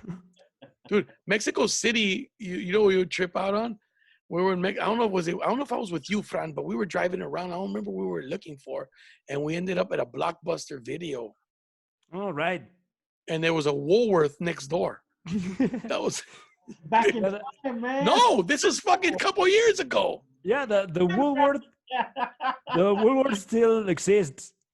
Woolworth still exists, dude. Oh. I didn't go inside a Woolworth to see what they sold or whatever, to see, have my little nostalgia from my childhood. Dude, that was our Walmart when I was a kid. Woolworth. Oh man, times are changing. All that stuff is just gone. Did you I read an article about the industry on how with COVID-19 and stuff, this production is going to start maybe next month, but a Screen Actors Guild always fucking shit up, never helping us get work, but just making it harder. They're making like movie sets, everything with smaller numbers. But what they're doing is, have you ever done a video game before, Cisco? Never. Can you hook me up or what? They'll put you in the box like a leotard, and then they put you in a room and everything's green screen. Oh yeah, I've seen it. Yeah, they put like a box that's all green, and you jump from there, and then they make it look like a cliff or whatever. But what they're doing now is that it looks like more and more studios are investing in that kind of stuff. And in the future, that's like near future, like this year, that's what a lot of shit's going to be. You're going to wind up wearing your regular clothes, your outfit, but you're just going to be on a soundstage. So now as an actor, you got to have it's sort of like back in the day when they switched from, silent film era to like the talking film. A lot of actors couldn't make the transition. They just stopped They had no career. Their voices wasn't good enough to be on speaking movies. And it looks like it's going to be like another one of those because you're going to have an incredible amount of imagination to have a whole scene with somebody, and they're going to create Paris or downtown New York or all these places behind you, and you're going to be talking with other people in just a green room somewhere in the valley. Wow. And I've seen videos because I thought, technology's not there quite yet. It'll probably be shitty, but no, I mean, with all the Marvel movies and stuff, all that shit is already using the same exact thing. Look at video games, dude. So now they're just gonna, all those Marvel movie technology, instead of having buildings explode, they're just gonna recreate a kitchen diner or a bus stop. Just something, and you're just gonna be having to do movies that way because then there's only a limited crew and you're only looking at one or two actors, and then even the background, they're able to manipulate that to have a bunch of people. So instead of people walking outside on the street, no extras. There's no extras. It's just computer generated people walking. Holy shit! They're out of focus anyway. So wow. But everything's changing. It's gonna. I'm interested in what that's gonna look like. But damn, dude, the money the extras are gonna lose. I mean, there's people who make a living as an extra. Mm-hmm. I mean, they don't make a shitload of money, but health insurance. They make enough money every year to get health insurance, and you start taking that shit away. Hey, so here's a question for you, and you could be honest with me. You know a lot. There's always a hater. I'm always putting cream on my tacos. We're gonna kill it. We're gonna kill it, Fran. We're gonna kill that fucking. You know me, always throwing cream on my tacos. It's like go to the dick, motherfucker. Go to the dick. Go to the dick. But so I asked the first person I asked. I'm thinking, I don't know if he was a fucking hater or what, but I got 3 vouchers, so became SAG eligible, right? Mm-hmm. And I'm still, but so the first person told me, oh, you better join SAG or you lose it. And then the second person told me, no, dude, once you're SAG eligible, you're SAG eligible forever. And the only thing is, if you do a project, they can make you join because you've been SAG eligible already. So which one is it? Do I lose it? Or if I get another role where it's SAG eligible, I have to join? Well, I'll be honest with you, they keep changing shit, especially after SAG merged with AFTRA. Yeah. I don't know what the current status, if there is a length of time, because with AFTRA, you would be eligible the first time you do a job. They pay you the first job, and then after that, every job you did, they just garnish your paycheck like child support, and then you pay it off. And SAG, you had to be eligible, but when they merged, shit should have changed. But I do know that the vouchers you have to get 3 vouchers and to make yourself eligible. Like what happened with me is I was eligible right away, but I didn't join because I got the Taft-Hartley. That's what I got. Yeah, so they Taft-Hartley. I mean, I was eligible from background, and then I started getting speaking parts, and I kept working because I don't want to join, because you lose out on doing any non-union projects. Yeah. And at the time, so I was like, well, no, I'm not a big enough name that I'm going to be able to compete with people in the union. So I kept doing the non-union stuff until finally, like when I did Domino, they said, no, you have to do it. And the production actually paid for it. So I lucked out. I didn't have to pay for it. But, back then it was only $1,200. Now it's like, what, $3,000? Yeah. Some bullshit like that. Normally what I tell people is just don't join. Just wait until they make you. Yeah. They will make you, because if you start acting a bunch of speaking stuff, they're going to make you. But I don't know, man. Now with everything changing, my opinion is starting to change, because maybe you should join, because in the future, you're going to have less opportunity to, especially if the Taft-Hartleys, if there's a certain time limit on them, that you're going to have less opportunity to become eligible. So if you're eligible now, it would be nice to be. And now they let you do payments. Back then they didn't let you, but now you can do payments. But maybe the opportunity, you got to call SAG office. But now maybe is the time to just become a union member. Yeah, the second person told me, they said, dude, I mean, how can you just, like, when you get Taft-Hartley, it's like they gave you 3 vouchers. He said, so it's like, how can you lose them? What you don't just go back and start from zero. So like, I don't know. Like, that's why I was like, but SAG's always been stupid like that. They've always changed shit around. So I don't know what the current. I honestly, I don't know the answer to that. okay, But okay. the only way you can do is call the SAG office and give them your social security number, and they'll tell you right then and there if you're eligible or not, and then they're going to tell you if you have a time limit. Okay. Because listening to a bunch of actors, they're not. I mean, you're right. Some of them are going to be haters, or some of them just filled with bullshit. They're not going to give you a straight answer. Bro, I got a stand-in job for Luis Guzman. Yeah. And I got Taft Hartley for that. Yeah, and that should. So I mean, It was good money. I was like, fuck. Dude, I wouldn't mind being a stand-in forever. Like, honestly, fuck being on camera. Just give me the money. Well, how many days did you work on that? Three. Yeah, that's all it takes. So yeah, you're 3 or 4. Plus I had to go to fittings. So they paid me for those. Yeah, so if you work more than 3 days, you're good. You just need 3 Taft Hartleys. That's still the same. Yeah. But yeah, I mean, honestly, Cisco, I would now just join. Yeah, but what if I don't get shit this year and they kick me out? They won't kick you out because they make you pay dues based on how much you make. Yeah. So if you didn't do anything, they're not going to charge you anything.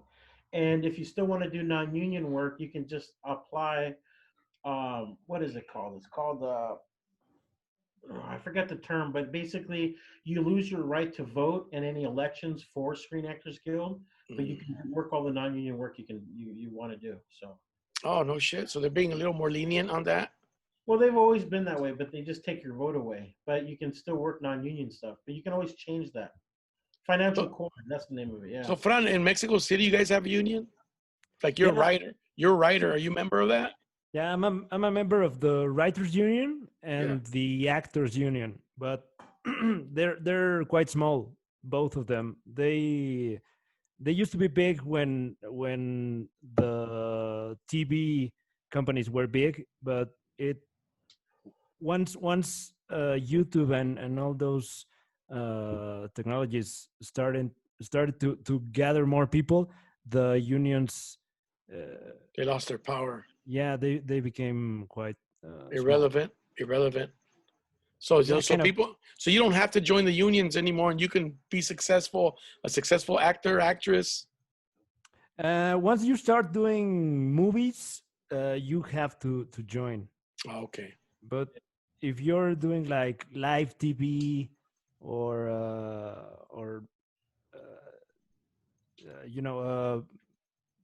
kind of telenovelas maybe, you can be part of the union or not, and doesn't matter. Really care. Dude, I see you guys. So there's this thing called Pluto TV, and they show you guys, man, on Comedy Central Latin America. Do you have Pluto TV, Mike? I used to have it when it first came out, but I haven't looked at it since then. Dude, it's like fucking hundreds of channels, dude. Yeah, when it first came out, Pluto TV was just taking YouTube videos and making channels from YouTube videos. No, not anymore. It's seamless. Viacom bought it. Oh, now I know they got content now and actual shows. Yeah, because Viacom bought it. So Viacom, CBS, MTV, Comedy Central, all that shit, Nickelodeon. So what they do now is they'll take the top shows on those channels and they make a 24-hour channel of that. So like Daniel Tosh 0 is a 24-hour channel of that. Nick Cannon's Wild 'N Out, it's a 24-hour channel of that. Kevin Hart's LOL Comedy, which is not even, I think that's a YouTube channel, or was a YouTube channel, 24-hour network of that. And they show like old Def Comedy Jam. So they kept the same format then. Yeah, because I would go on there and you'd do like fail videos, and it'd just be a compilation 24 hours a day of just people getting kicked in the nuts and cars wrecking. Yeah, they have the THC. They got the THC channel. So 24 hours of that shit. No, it's got like, plus it's got Dash Radio. It's got all the Dash Radio channels. So, that's where our podcast, man, we used to do the podcast at Dash Radio, Fran. Yeah. In Hollywood, we used to record there. Yeah, so it's pretty cool. And so they have Comedy Central Latin America, but Juan Carlos was telling me that you guys, if you get Pluto TV in Mexico, there ain't shit. Like all you have is like a couple of channels and that's it. Yeah, it's because of licenses and that kind of stuff. Off the internet. So I seen La Culpa es de Cortez, La Yeah. Culpa es de Colón, La Mhm. Culpa es de some weird name I never heard of in my life. I think it's Peru. Peru? Is it Peru? It's the Colombian one. La What's it Culpa es de called? Llorente. Llorente. There you go. Yeah, So there's and 3 of them. they're doing a new one. What's the Argentina one? The Argentine one is Colón. It was Colón Also? too. Yeah. Yeah, so I saw an Argentinian one. Yeah, I but thought I saw one in Peru. I thought, or Ecuador or something. I don't know. I thought I Brazil saw. maybe. I thought so. I don't know. Maybe I'm wrong. But yeah, so I seen quite a few. And the new one is just women. Also, It's I have a new one. Just La Culpa es de la Malinche. the bitch, the fucked one. Yeah. No, and then they have a cartoon de mi barrio or Familia del Barrio. Familia del Barrio, sí. Yeah, so I've never heard of that shit, but I saw that. That was interesting. Yeah, it's kind of the tone of the comedy is kind of inspired in South Park, maybe. Yeah, But it's okay. Animated. It's Flash animation, I guess. Yeah, yeah, like Flash, old school. Hey, so my son and I were watching South Park, and there's an episode. I don't know all the episodes of South Park, so I've seen here and there a few, and we saw one where they referenced Children of the Corn, the old movie Children of the Corn. So I told my son, "You want to watch Children of the Corn? Have you ever seen that?" And he's like, "No." I go, "Oh, you gotta see that movie." We watched that shit last night, dude. Hey, that shit's not that scary, but I saw it when I was 5. I shit my pants. Have you ever seen it, Fran? Children of the Corn? Yeah. So, Los niños del maíz. So when I was a kid, so I don't know what year that came out, 80 or so. I'm born in 74. So I was 5, like 5, because I'm born like late 70, like December 21. And I remember my uncle took my cousin and I to the movies, and we saw a double feature, Children of the Corn and Scarface. Wow, that's the best uncle ever. Best uncle ever? Dude, but Children of the Corn scared the shit out of me. I've seen it since I was a kid, way back then. I remember that scaring me. Yeah, it's not that scary. Now I watched it again. I was like, it's not that scary. I've seen. Yeah, I went and watched all the Freddy Krueger movies again. I'm like, why was I afraid of these? These are funny. I know, right? What's the scariest movie you ever seen, Fran? When I was little, I got really scared from It. It. I think every kid fucking got scared of It. I think adults get scared of It. See a fucking clown staring at you from the gutter. Hey, kid, come here. What the fuck? Friendly clowns are scary as fuck, man. No. What's his name? What's the name of the clown? Pennywise. Pennywise. Remember, there was a band called Pennywise. But that's fucking scary. Recently, I saw the Texas Chainsaw Massacre again. And it's funny. It's not bad, eh? It's still a bit frightening. You know what's fucked up? You want to hear something fucked up? So, the school I coach football at, there was a kid that used to be on the team, and the kids used to call him Texas. It used to be Texas. I go, and he was like, and I go, why do they call you Texas? Are you from Texas? And he goes, I don't fucking know. I'm from Bakersfield. He goes like that, right? And so come to find out later on, they called him Texas because he reminded them of Leatherface from the Texas Chainsaw Massacre. Wow. So I didn't even know. So they were calling him Texas. Hey, Texas, come here, Texas. And I'd be like, hey, stop fucking calling him that. He already told you he's from Bakersfield, man. Like, I know it's like Texas, but it's not Texas. Bakersfield is not exactly Texas. And come to find out, it was because they said, oh, it's because he reminds us of Leatherface on Texas Chainsaw Massacre. It's like, shit. You're the big kid? Dude, I'll tell you the movie that freaked me out. Oh, well, you tell me, Mike. What about you? What's the scariest movie you saw that you remember? Maybe scariest movie as an adult, scariest movie as a kid. As a kid, probably Night of the Living Dead. That's still the Night of the Living Dead. Yeah. Yeah. Exorcist, dude. Yeah. That one still creeps me out. That's one that still creeps me out. Yeah, that's a fucking. And so as an adult, did you see it, or is there something? Maybe Exorcist still? No, now they don't. Yeah, scary movies aren't really scary anymore. Real life is scarier at this point. Right? Working security in downtown LA, you see real zombies, all the tweakers, and that scares. I'm more afraid of getting stabbed with a rusty screwdriver by some tweaker on downtown LA than I am watching any movie. Scary shit to me is walking through Skid Row. Yeah, there's a Walking Dead right there, man. Trying to score some rock. I remember I took my older brother. This is a fucked up story. Oh, I took him through Skid Row. I go, hey, you know how Portland has a homeless problem? He goes, yeah. He goes, doesn't compare to LA. He goes, really? I go, yeah, it's really bad. So it's probably about 7:00, dusk. It's coming in, and when they start setting up their tents, they're all in the middle of the street. So we drive him through there, and he's just like, his eyes are wide open. My brother Carlos is just staring, looking. He's like, oh shit. So I don't tell him this. Our windows are rolled down. I lock the windows after rolling my window up. We stop, and some guy starts coming towards the car. Hey, you got any change? And the 4 other people start coming. He's trying to roll his window up. Hey, stop! Like, take off. Oh, you rolled his window down and locked it? Lock the window. What a dick, bro. What a dick. I kept telling him, to your brother. Angela Street? No. To this day, if I tell him that, hey, we're going to on Los Angeles Street. No. Dude, I remember I used to work for Film LA. And Film LA is the people that post up the, Film LA is the company that the production companies pay for permits to film in locations in Los Angeles. So we have to go post notices. Hey, there's going to be a filming here on Thursday. There's no parking on the street, or, there's different price levels. They can pay for parking. They can pay for, whatever. They can pay for access to anything.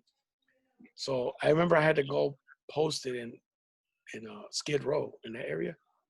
And, I've lived in LA my entire life, but I've never walked through Skid Row. So I'm just minding my own business. The people don't bother you, really. You just walk through there. They don't give a fuck. But I saw a fucking person just squat and take a shit on the sidewalk in the middle of the day in front of everybody, and then just get up and walk away. Man or female? It was a man. Yeah, no. But it was disgusting. She just bent over, got to the edge of the curb with her ass towards traffic, just popped a squat and started taking a piss and a shit. I'm like trying not to look because we're at a red light. Like, then he pulls him up, no wiping, just keeps walking like nothing. So for me, the scariest movie I think as a kid probably was Exorcist, but close second was Evil Dead. I remember Evil Dead. That was creepy. When the little hand was running around. Did you guys ever see that? Yeah. That was fucking. I hate those movies. Darkness is one of my favorite movies. I remember Pablo Francisco used to have that joke. Hey, Bob. Hey, Bob. I'm gonna get naked and take a shower.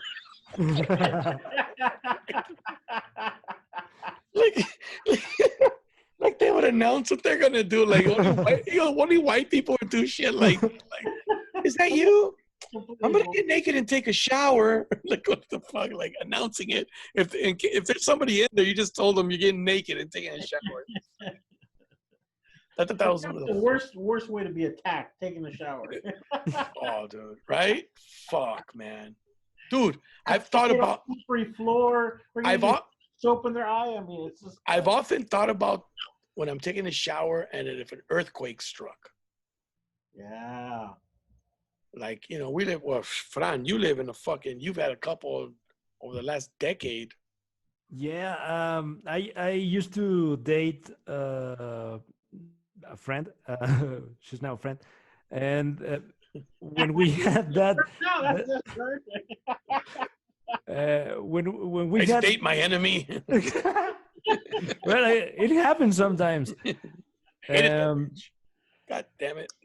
And when we had like that really hard quake a couple of years ago, she was having a shower, Oh, and she had to get out of the building in a robe. wow. Fortunately, nothing happened, but yeah, that must have been quite Traumatic. yeah. That's what I'm saying. Like, I mean, like, come on. It has to happen to somebody. Somebody has to be taking a shower when it happens, and it happened to your roommate or your friend, whatever. And dude, that's always been my like worry. Like, I'm in the shower and like, fuck, it just starts shaking. It's like, holy shit! Now you gotta jump out of the shower, sopping wet, grab it. I mean, what do you do? What do you reach for first? Now, you know what's worse is a couple of earthquakes in LA since I've been down there. I just slept through 'em. I wake up and there's an earthquake. I get phone calls. No, there wasn't. Yeah, turn the news on. Oh, there was. That's my biggest fear. I'll be asleep 10.5. and just wake up with part of the building on top of me Oof. smashing me. Well, one of the advantages we have is that our houses are made out of like fucking, you know, what do you call it? Not particle board. What do you call it? Drywall. Yeah. Whereas in Mexico City, everything's fucking slabs of concrete. Yeah. So Yeah. the ceilings are slabs of concrete. The Well, walls are Got slabs. a roof bar in there too. You got Yeah. stuff coming out at you. Yeah, brother. So, I mean, that's why it's so fucking bad, dude. Here, you know, like I live in a 1-story house. So what's the worst? A couple of 2x4s fall, some roof shingles. It's still heavy, man. You got to trust that's gonna fall down on you. I'm just saying, dude. I mean, the frame will probably stay up, but just the bits of pieces. But dude, I'd rather have that than a fucking slab of concrete. Yeah. I don't know, because this concrete may just put you out of your misery, where you buried by your house with light boards and stabs Somebody's phone is ringing. leading out. Somebody's phone is buzzing. Um, I could hear it on the microphone. I was like, either that or you're pleasing yourself. Not now. This earthquake talk's getting me off. Ah, he's jerking off. Se la está jalando. But yeah, dude, I mean, like, so I've experienced an earthquake in Mexico City. I was at Macario's house once, and a 6.1 or 6.2 hit. And I remember I had just landed because I used to take the late night flight, and arrive at 5 in the morning, 5 a.m. And I told Macario, I said, I'm going to sleep, dude. I'm fucking tired. I've been up all night. I flew in. Let me just take a quick nap, and then we'll go grab something to eat. And and I'm fucking sleeping, and this motherfucker runs in the room. Cisco, get up. There's gonna be an earthquake. And I'm like, get the fuck out of here. What are you, fucking Nostradamus now? There's gonna be an earthquake. He goes, no, I have the app. We have 30 seconds to get the fuck out of here. And I go, you better not be shitting me, man. You know, because I never heard no app that notifies you when there's gonna be an earthquake. So I remember I just fucking I think I just grabbed a shirt, and we ran down the stairs. He lived on the 6th floor. We ran down the stairs, and when we got to like the first floor, the bottom floor, it just fucking shook. Boom. Like it shook hard, dude. So much that when I looked down the street, the buildings in front were doing this. They were sandwiching the building in the middle, doing this. I mean, not that violently, but they were doing this. And I was like, holy shit. It's fucking crazy. And then I realized that I don't know if you're safer inside or outside, man. Mexico City has like 8,000 fucking electrical wires running through the fucking sky. Like all you need is 2 of those, 1 of those to tear and touch you, and you're fucked. But then if you stay inside, the concrete will fuck you up. So, it's kind of scary. Has that happened, Fran, where the wires tear and touch people? Yeah, in the one we had a couple of years ago, that happened in a couple of neighborhoods, but most of the time the power gets cut. Oh, they shut it off. Yeah. Oh fuck! Thank God, because fuck that, man. That's some scary shit. You're like Yeah. trapped. Yeah, it happens so frequently that we've got the app, and there's like a couple protocols when we Hey, have an earthquake. And the area you live in, quite a few buildings fell, man. I remember Yeah, the one you live in now. Because I yeah, remember and talking to it Horacio. Horacio it told me, "Fuck, dude." that was 2017, and Yeah. the only time before that was 85 when buildings collapsed. So it was kind of Mike G, did a you ever hard hear one. about the 85 earthquake in Mexico City? Did you ever hear about that? No. Bro, it was so bad. So it was so this is from a person that I know that lived in Mexico City in 85. The hospital collapsed. It collapsed floor by floor by floor. And they said blood was running down the sides of the building like a cake, like frosting on a cake. Like it was fucking bad, dude. Like I'm like, holy, I can't, dude. And funny thing is, we're at this person's house, and an earthquake happens, and this lady, she just turns pale, and all she could think was a flashback to like 85 in Mexico City. And I'm just telling her, I said, hey, relax, man. You know, my wife and I are trying to calm her down, like, relax. You know, you're in your home, 1-story home. You're okay. We can go out in the middle of the street. There's no, it's one of those neighborhoods. There's no wiring, really, like just post lights here and there. Nice neighborhood, quiet. And dude, No, but that's those are traumatic experiences, man. Like, how do you go on with your life after you experience it? Like for you, Fran, that was your first and the worst experience, right? Yeah, but I was not at home. I was at my parents' house, Okay. which is quite far. Yeah. So I didn't really experience it, but I had to go to my house to see that it was still there. So most of it I was driving. So when you went, how did you find your apartment when you got there? Was it okay? Yeah, it was okay, and I had my cat in there, and he just like hid, but a couple of glasses fell, and that was it. But a building like 2 blocks from mine, it collapsed completely. Wow. On top of people. Hopefully not. I'm not sure. And also on my street, like at the corner where you get like all corners, Yeah. the intersection. There was a hole in the street, the size of the whole intersection. Holy shit! Oh, so the Yeah, sinkhole, a sinkhole the concrete came down into caved in. It caved in. Yeah. Fuck, dude, it was crazy. Where my sister-in-law lived, and ¿cómo se llama? ¿Cómo se llama? I think you want to pick me up at my sister-in-law's house in Verde. What's it called? Valle, Colonia del Valle. Colonia del Valle. Okay. Mi cuñada, creo que tú fuiste por mí por allá. Sí. Yeah. Once. Pero no me acuerdo.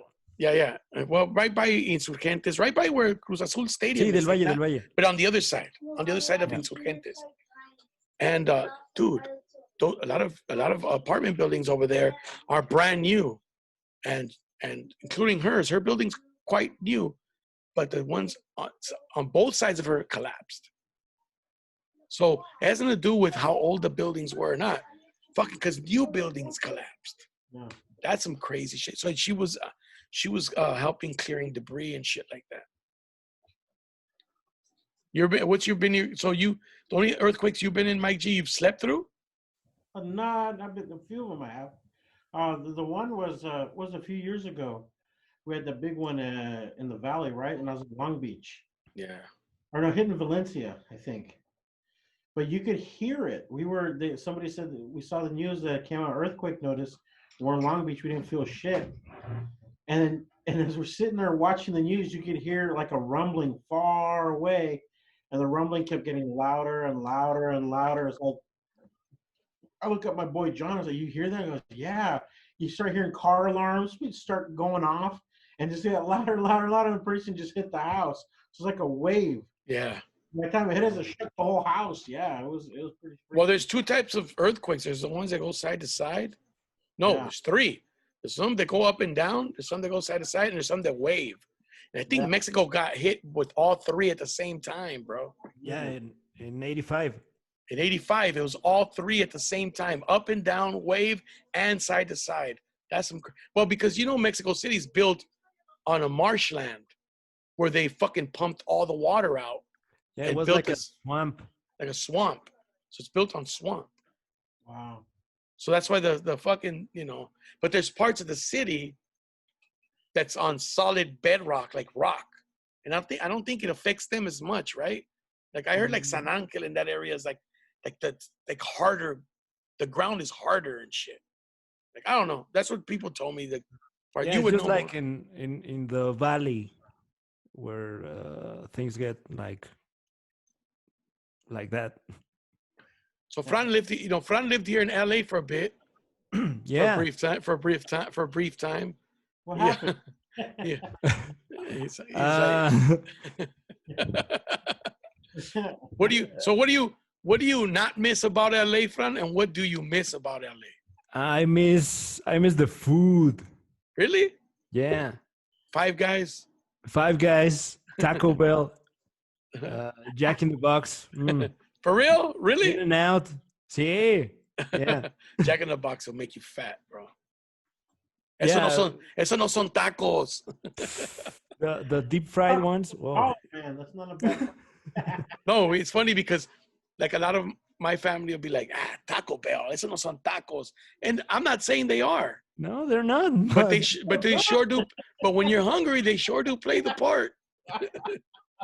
And they're not bad for 69 cents or whatever, or 79 cents, or $2 for $1 at Jack in the Box, right? So that's what you miss is the food, like the options. Yeah, and it's a different way of life. I used to get really nervous when I had to drive, and I had to drive like daily. Yeah. But here in Mexico, he's like, I have to follow the rules. He's like, because in Mexico City, he's like, I get nervous. I actually got to stop. Yeah, here they're more like suggestions, but they're that really got me nervous. Every time I saw a police car, that also really got me like, oh, okay. It's funny because I feel the same way in Mexico. Yeah, because the stories I hear about the cops that they take your money, they fucking harass you, shit. We feel the same way because you're not in your country, your native country. So you feel like, oh, they're gonna fuck with me if they stop me. So what don't you miss? It can get a little lonely, I guess. Maybe for someone coming from a city so cramped, we're like living one above each other. I don't know. Yeah. And in LA, everyone's like minding their own business, and you don't see people like establishing a conversation, like in a queue at the store or as you see it here. That sometimes here it can get a little annoying, everyone trying to talk to you all the time. But being used to it, I sometimes got a bit lonely in LA. But I got used to it. Like, you were always working, dude. Yeah. Because I used to invite you to like a lot of things, and you'd be like, I can't, I gotta work. I'd be like, and we used to we used to have those cool little shows at the WIT. Oof, yeah. Yeah, and those Spanish shows at the Laugh Factory. Yeah. They were also quite cool. Yeah. But the WIT was a shit because it was like a late night. People, it was 420 friendly. People were getting lit. What is the WIT? It was a little bar right there on Whittier Boulevard, just like about 2 blocks east of Soto. Okay, yeah. It's a little dive bar. Like a speakeasy. Yeah, like a speakeasy. Oh, cool. So they weren't open to the public. Yeah. And my buddy was given the keys to do what he wanted. So he would hold these little private events, and we would, have a comedy show, or he would have like a DJ there, and they'd play music or a little music event, or he'd have an art show. He's an artist. He draws a lot of shit. And, you know, we would have to do a comedy show. It was fun, man. Like, you know, the people were cool. The crowds were cool. It wasn't, sometimes it would be like quite a bit of people, and sometimes it'd be not too many people, but it was always fun. It was always fun. It's a great hangout. It's a great hangout. I mean, you hung out mostly with Iñaki, right? Like all the time, because that's who you worked with. Yeah, because I was working without a work visa. Oh shit. So yeah, the office was run a bit like a kind of a sweatshop maybe. Well, you could talk about it now because the owner's gone. Yeah, I just found out they He was working with Lieberman. Doing what? You know who Lieberman is? So Estrella TV. It's a Spanish channel, so it was owned by a Jewish cat named Lieberman. Right there, you've driven by it. It's right there off the 5. You see those big antennas where there's a radio station there. It's a TV station. It's right across the street from where that Walmart and Target are off of right in Burbank in Burbank. What's the name of the street? I'm trying to remember the name of the street. Behind Dodger Stadium, you mean? No. In Burbank. In Burbank. Winona and. Yeah, I'm trying to remember the name of the Empire. So Empire and the 5 freeway. Okay. And I forgot the name of the shopping center. Well, there's a Spanish TV station there, and the guy was just fucking unbelievable, bro. Like, so these guys would write scripts, and the owner of the TV station would read the scripts and change their scripts. No. You got to do it this way. A guy didn't even speak Spanish. Yeah, and we used to work Monday through Sunday, maybe, and I had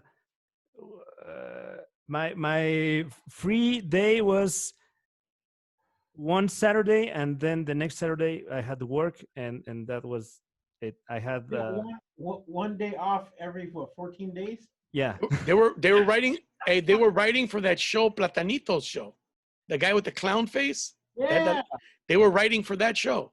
And he was okay with that? Just abusing his people? Not really, but he's getting paid. He was getting paid big money. He was getting paid. Yeah, he should have said something, but yeah, he's not there no more either. Now they got a scorpion guy with a fucking mask. He's like the golden scorpion. And we weren't we also got like well paid, but being here without the working permit, that it's risky. Yeah, so they really had leverage over us. But they would give you an apartment, right? Yeah. They would pay for your apartment. They would pay you a salary. The car and the phone. And a car and a phone. But they wouldn't help you with trying to get a work permit. Yeah. No, because that's how they keep you under control, dude. I don't think he has relatives that are lawyers. That's how they keep you under control, dude. They're not gonna. They lose the upper hand if they get you the work visa, because a work visa is only $3,000. Yeah. They could have paid for that fucking work visa. Yeah. That's lucky because vouching for, because then you're under it. You're special because now you're a talent. It's something that is rare that they want. That's a good thing. Like if you're a working actor or a writer or a musician from any country, you'll get a work visa faster because of that. Because now it's a specialty trade. Yeah. It's not like just coming over here trying to wash dishes or shit. Yeah. So, I don't know how many Canadians use that excuse to come over here, that they book a show and they'll have one of the producers write a letter to immigration, say, no, we need him here, specialty. And right away, within the year, they're ready to go. Oh, no, I did that for a comedian. Yeah. I did that for a comedian from Mexico City, Roberto Flores. And I wrote him a letter that we were going to have shows. And they were just shows at the Laugh Factory. And they gave him the fucking work visa. Yeah. He just had to pay for it. So is that what happened? They kicked you out of America and they just... No, he didn't get kicked out. He left.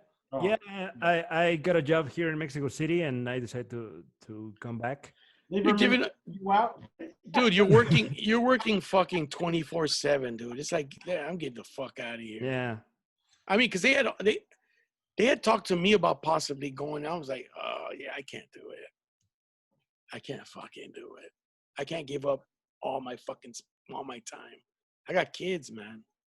Yeah. You know, that's tough. I mean, you're a single guy, so it's a little easier. But if you got a family, that's rough, man. I know the guy Bala, he had a family. Are they still working there, dude? Do you know? He's still there. Yeah, they're working on Bala's still there. Yeah. with Scorpion. They're working. I'm not sure the show they're doing, but he's still on the. I'm not a big fan of the show. station. I'll be honest with you. The clown face was better. I haven't seen it. Yeah, I'm not a big fan. El Escorpión Dorado, he's quite big here in Is he? Mexico because of YouTube. But he has never really done TV. I think it's his first show, his first TV show. Platanito was good, bro. He's talented. I never understood why must you have the clown face? You know what I mean? Like, You didn't really need it. that's what I'm saying. Like, he's a talented guy. He's quick. I mean, really, you didn't really have to write everything for him because he's a pretty funny, smart, quick-witted guy. I mean, you need writers. I mean, yeah, you need writers for the show, but really, he's really funny. I mean, I think he is. Every time I talk to him, he's like a natural. Yeah. He's not like, it's not fake. It's not like. Did he blow up and get really famous and stuff, or? He was already famous when he came from Mexico, dude.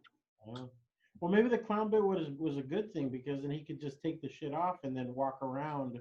I just don't understand why Mexican people always got to wear a fucking clown face. like serious shit, dude. They used to have Lagrimita y Costel. Yeah. It was a father and son clown show on the same channel, on the same fucking channel. And then the father. That was on Lopez sitcom before it got canceled. Who was? So some Mexican clown guy. Yeah, Platanito. It was Platanito. Yeah, it was him. What's he doing now? I'm not sure. He owns like a comedy club in Mexico City, right? Yeah, but there's no comedy. shows right now. Yeah.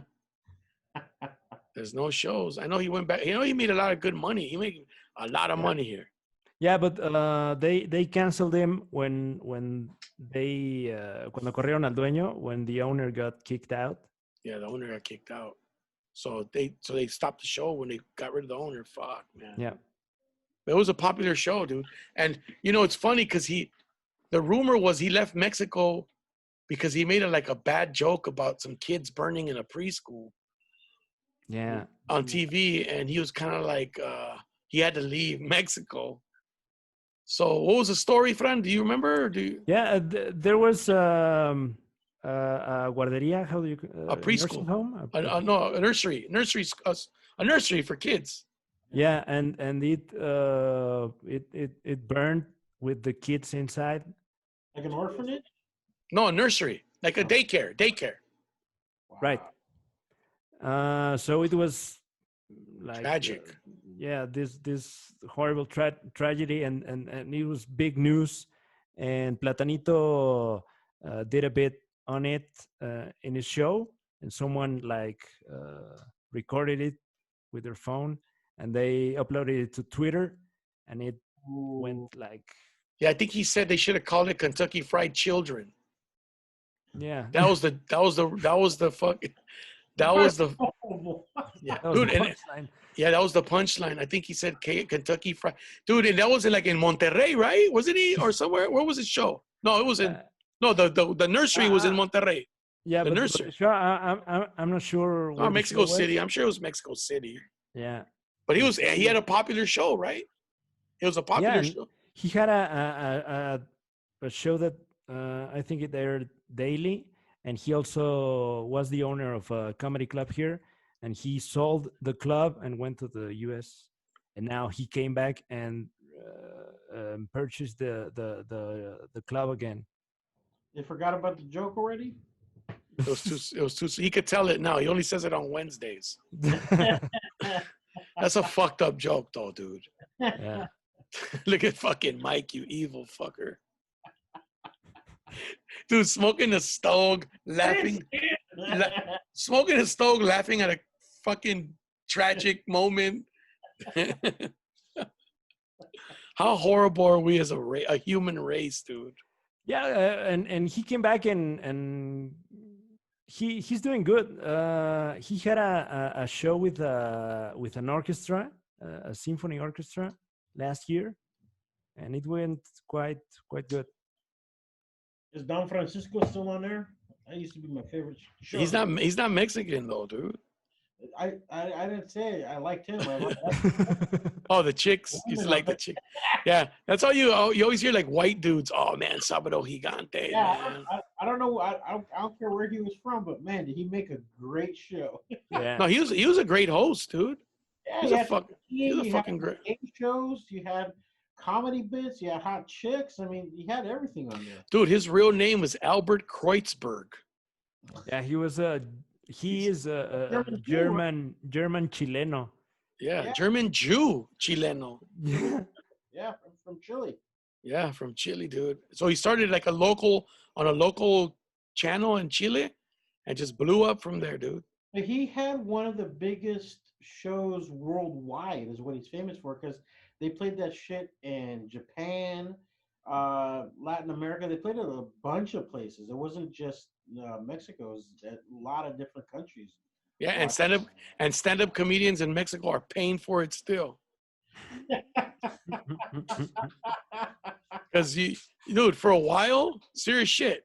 For a while, when stand up comedy began in Mexico, it's like you go do a show, it's like, where's the fucking, where's the what was the guy's name with the trumpet? El Chacal. Yeah. Where's the chacal, motherfucker? This ain't that kind of show. Like, I remember, dude. Yeah, I remember when he started stand up. Dude, I remember when I first started going to Mexico City. Every fucking stand up comedy show started like this. Hey, what's up, everybody? So this is stand up comedy. This is like so. We tell stories and it's not really jokes. They're like more stories, anecdotes, and monologues. Dude, that explained before every fucking show, because then the people were expecting the fucking chacal to come out. Like, they. Yeah, or a clown or. One-liners. Short attention span. Yeah, so there was an explanation. There was like a disclaimer and an explanation before the show every time. Punchline. And it got to a point, like I remember I'd be around Fran and these guys, and they've been doing comedy a little longer, and they'd be like, "Fuck, man, why does he have to say that shit?" Like, do you remember that, Fran? Yeah. When it'd be like, "Fuck, man, why do they have to just fucking do the show? Shut the fuck up, man." Dude, Yeah, because there was always this like really uncomfortable moment between that disclaimer and the start of the routine. Like, okay, so my name is Fran Hevia. It's like, fuck. But what if they didn't give the disclaimer? Would that be awkward too? Like the audience not really start going into a bit and trying to explain something, and then they'd be like looking at each other like, he's not funny. Why is he telling me about his mom? Yeah, it's like me before every fucking podcast going, look, man, the name of my show is El Donkey Show. There will not be any donkeys. There will not be any naked women. You should start the show like that. and it was mostly because we didn't have like comedy clubs that did stand up. Yeah, because most comedy clubs used to do the clown stuff and the old joke telling kind of shows. So we had to perform like a pizza place and all those kind of venues. So people got insecure, I guess, and they felt like they had to give that disclaimer. So let me, before I fucking bomb, let me explain something. Let me explain why. Let me explain why I'm about to bomb. Yeah, let me explain why I'm about to bomb. It's because you guys came for Pepito jokes. Yeah. Well, I don't tell Pepito jokes. No, swear to God, dude. But you know what? Comedy had already begun a few years before when I started going out there. It was pretty cool, man, because everything was new, and we do these little cool ass little, like I used to love doing that little room. Amores, what was it called? Amores? It fucking fit like 10 people, bro. It was small. But I loved it, man. I was fucking El Amores or what? El Beso? Or Amores is the name of the street, but the venue was el Agasajo. El Agasajo. The cuddle. The cuddling. The cuddle. El Agasajo. Or the strong hug or the, you know, whatever. That doesn't make sense, right? Yeah. But dude, it was like you were doing it in somebody's living room because it was like a house that they converted into a restaurant. Yeah, and they used to, you know, sell beer and have the show for about 10 to 20 people. Dude, I used to love that place, man. That was such a fucking cool place. It felt like an old school 1960s little comedy club. Like the ones that used to exist that you would, like the ones you would record and then you would play on your record player. Like that's what it felt like. Like it gave me that vibe. I fucking loved it, dude. And the cool thing is, like they would let me go for like an hour, and I only had like fucking 10 minutes in Spanish. So it's like, what the fuck? So 50 minutes of, hey, what's grandma doing here? Because it'd be like an old lady. You really, you fucking ungrateful fucks. Grandma raised you, and you la desvelan. You guys keep her up all fucking night. She needs her sleep. Fuck. You want her to last? You want her to last you? You better fucking let her sleep, dude. They need their sleep at that age. Like shit like that. Like, you know, that'd be like material. So I did a lot. I did so much material in those shows at Agasajo because I did it like 2 or 3 times. I did so much material in a place like that, at Beer Hall, at a couple places that I never did again. Like I did material I never did. I did material that people were fucking laughing, dying, that I never did again because I didn't record it. And then I fucking just forgot it. But it was in the moment. And the cool thing was that the people there encouraged me. And, you know, they may have been laughing at my Spanish. Because even though I can speak Spanish, it's not perfect. So they may have been laughing at like, oh, this motherfucker. Ah, he's stupid. Look, you hear what he just said? Who knows? But it was fun. I loved it, man. I mean, you know, it's the same thing here. Like, I've done big venues. I've done small venues. I've done a theater. I've done amphitheaters. But man, to me, there's nothing like to me, stand-up comedy is being in a little fucking venue with just people around you. Kind of like Doug Stanhope's special that he filmed in Portland. It was called it was called Beer Hall, right? Mm-hmm. Beer Hall Putsch. Beer Hall Putsch. It was in Portland, right? In Oregon. And I think the place was in Portland, Oregon. And it was just a little fucking place with just the people. Dude, that's stand-up comedy to me. There's a better connection, huh? More intimate. Yeah, dude. I love that shit. I love it, dude. I hate theaters. I hate fucking theaters, man. But you don't hate the money you'd make from them. No, I don't hate the money. Yeah, absolutely. But maybe like Kevin Hart in auditoriums. but like, it's just, it's cool to experience that many people laughing at you. That's the cool experience. Yeah. Because you feel like a rock star, like a fucking, you know, when people are up there fucking playing music and you know, but just to me, the stand-up comedy, like to do it the way like Lenny Bruce and them did it, is to be surrounded in a small room, just people around you fucking laughing and just having a good time, like you're at home, like you're the host. And I don't know. How do you feel, Fran? I mean, you've experienced both. You've done big venues. You've done small venues. Do you prefer the big venues, or do you? I mean, what do you enjoy the most?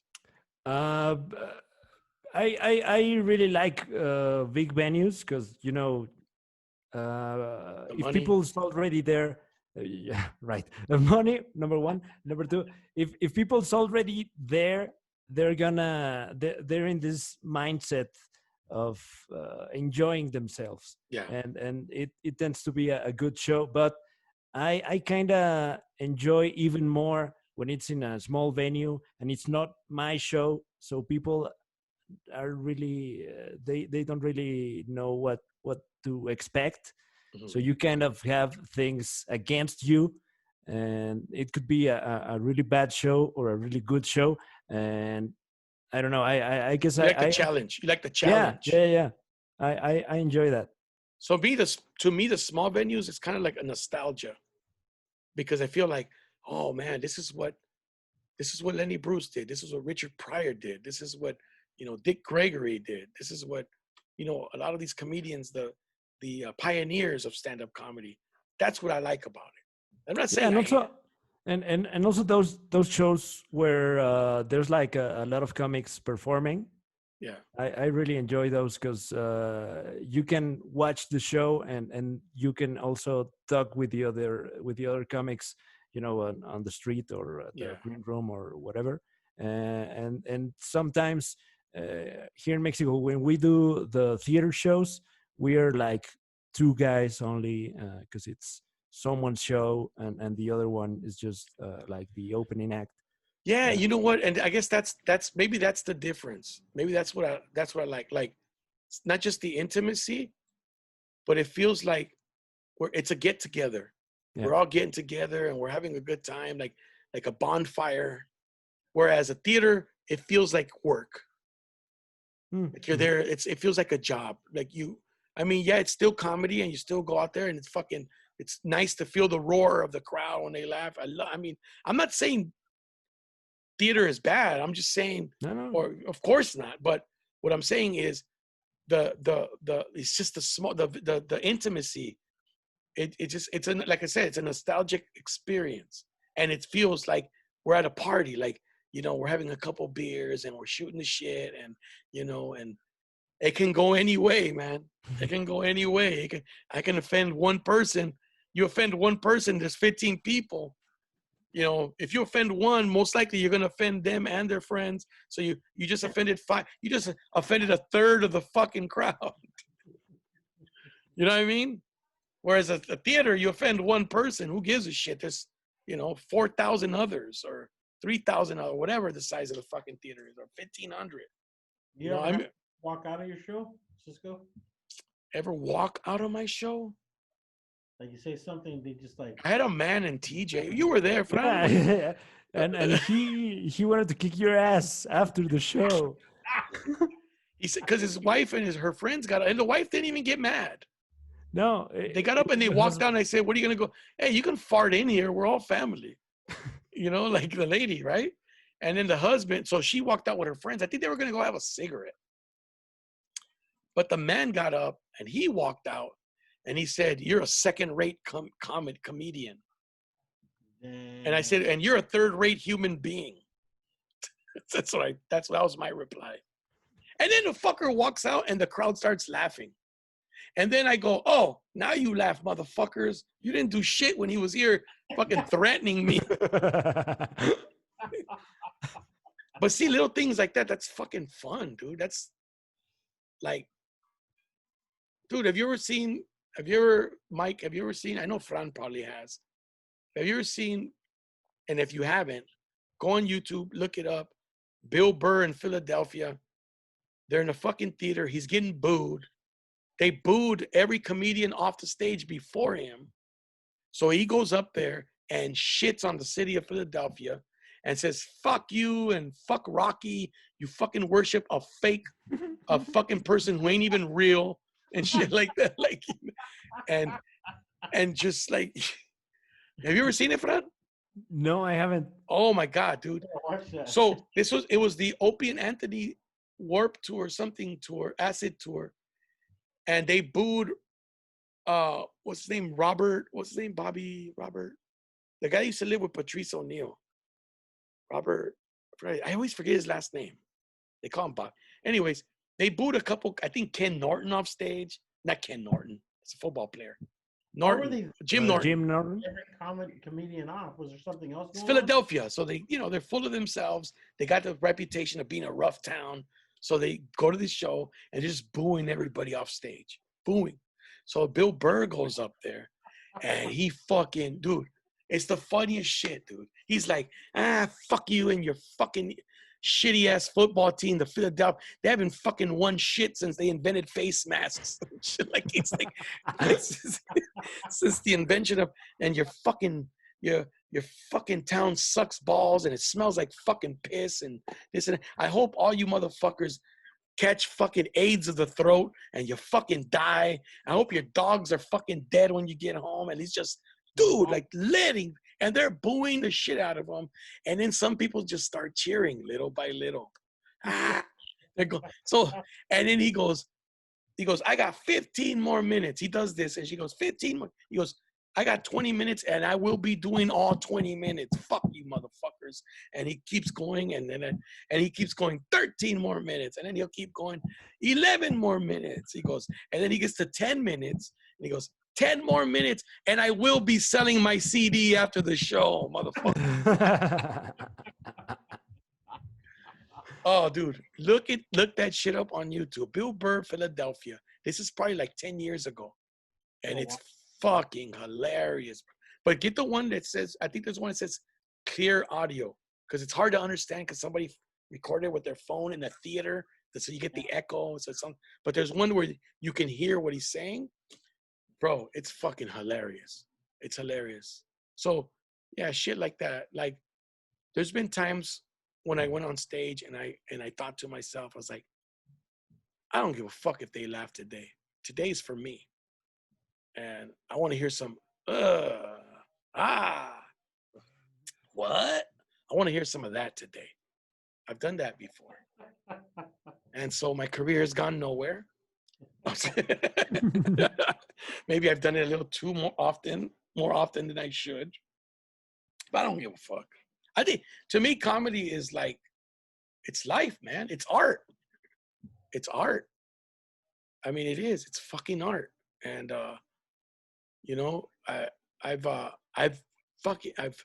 I'm grateful to comedy for taking me to the places I never thought I'd go, man. Don't fall asleep, Mike. We're almost done.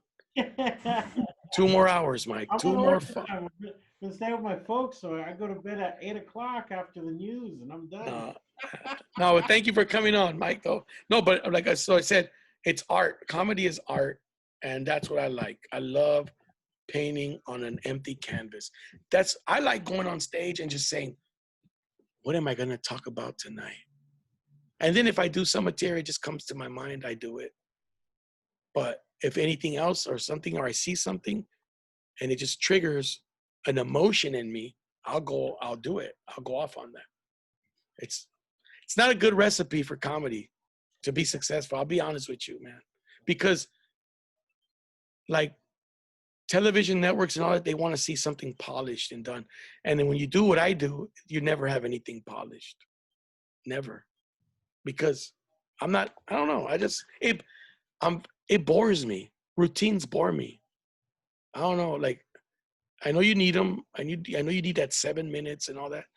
But routines bore me. Like, you know how it is, Fran, where you get tired of saying the same shit.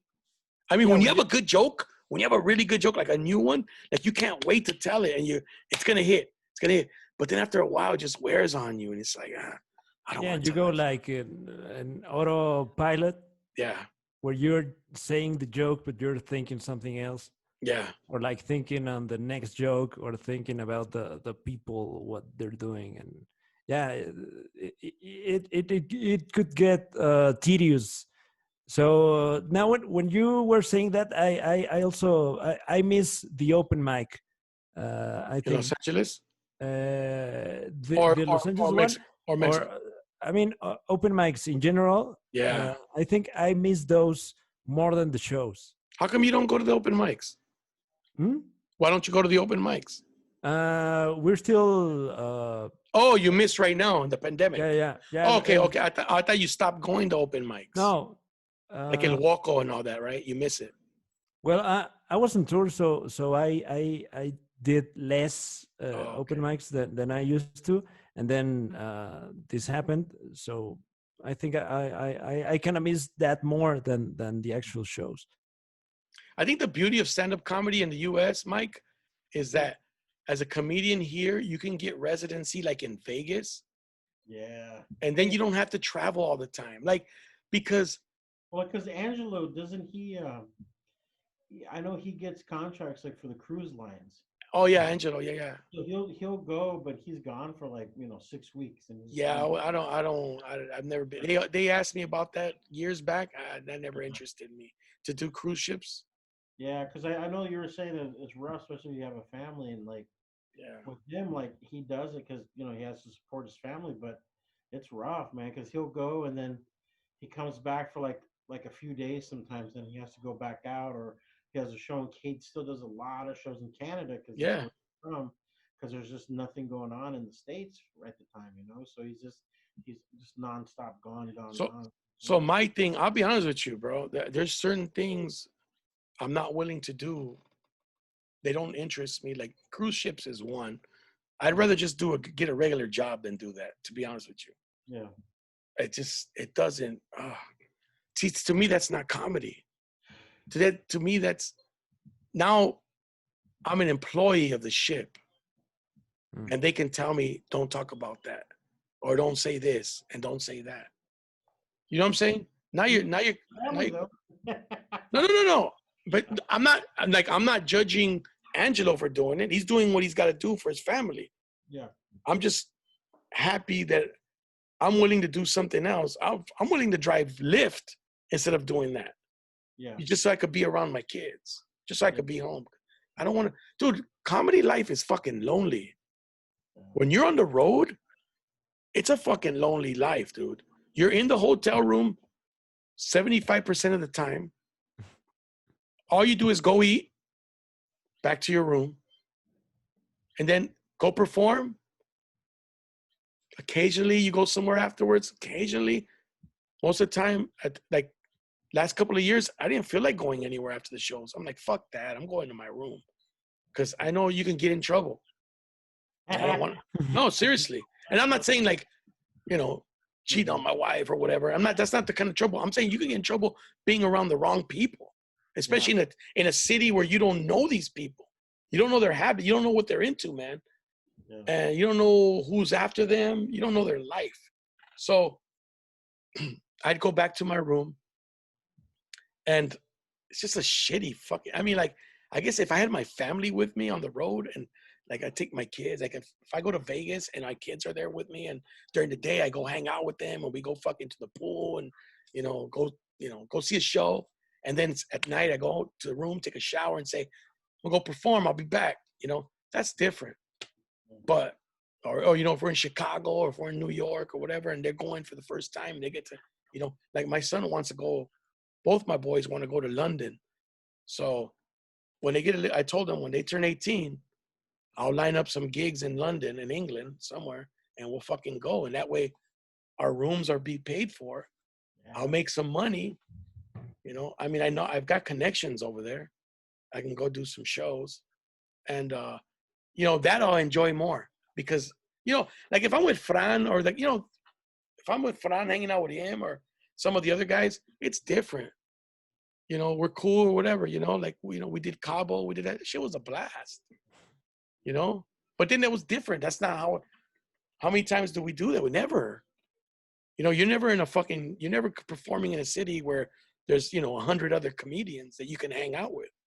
You go do a show in fucking Torreon and it's just you and the comic that you're with. So you guys eat together, back to your hotel room.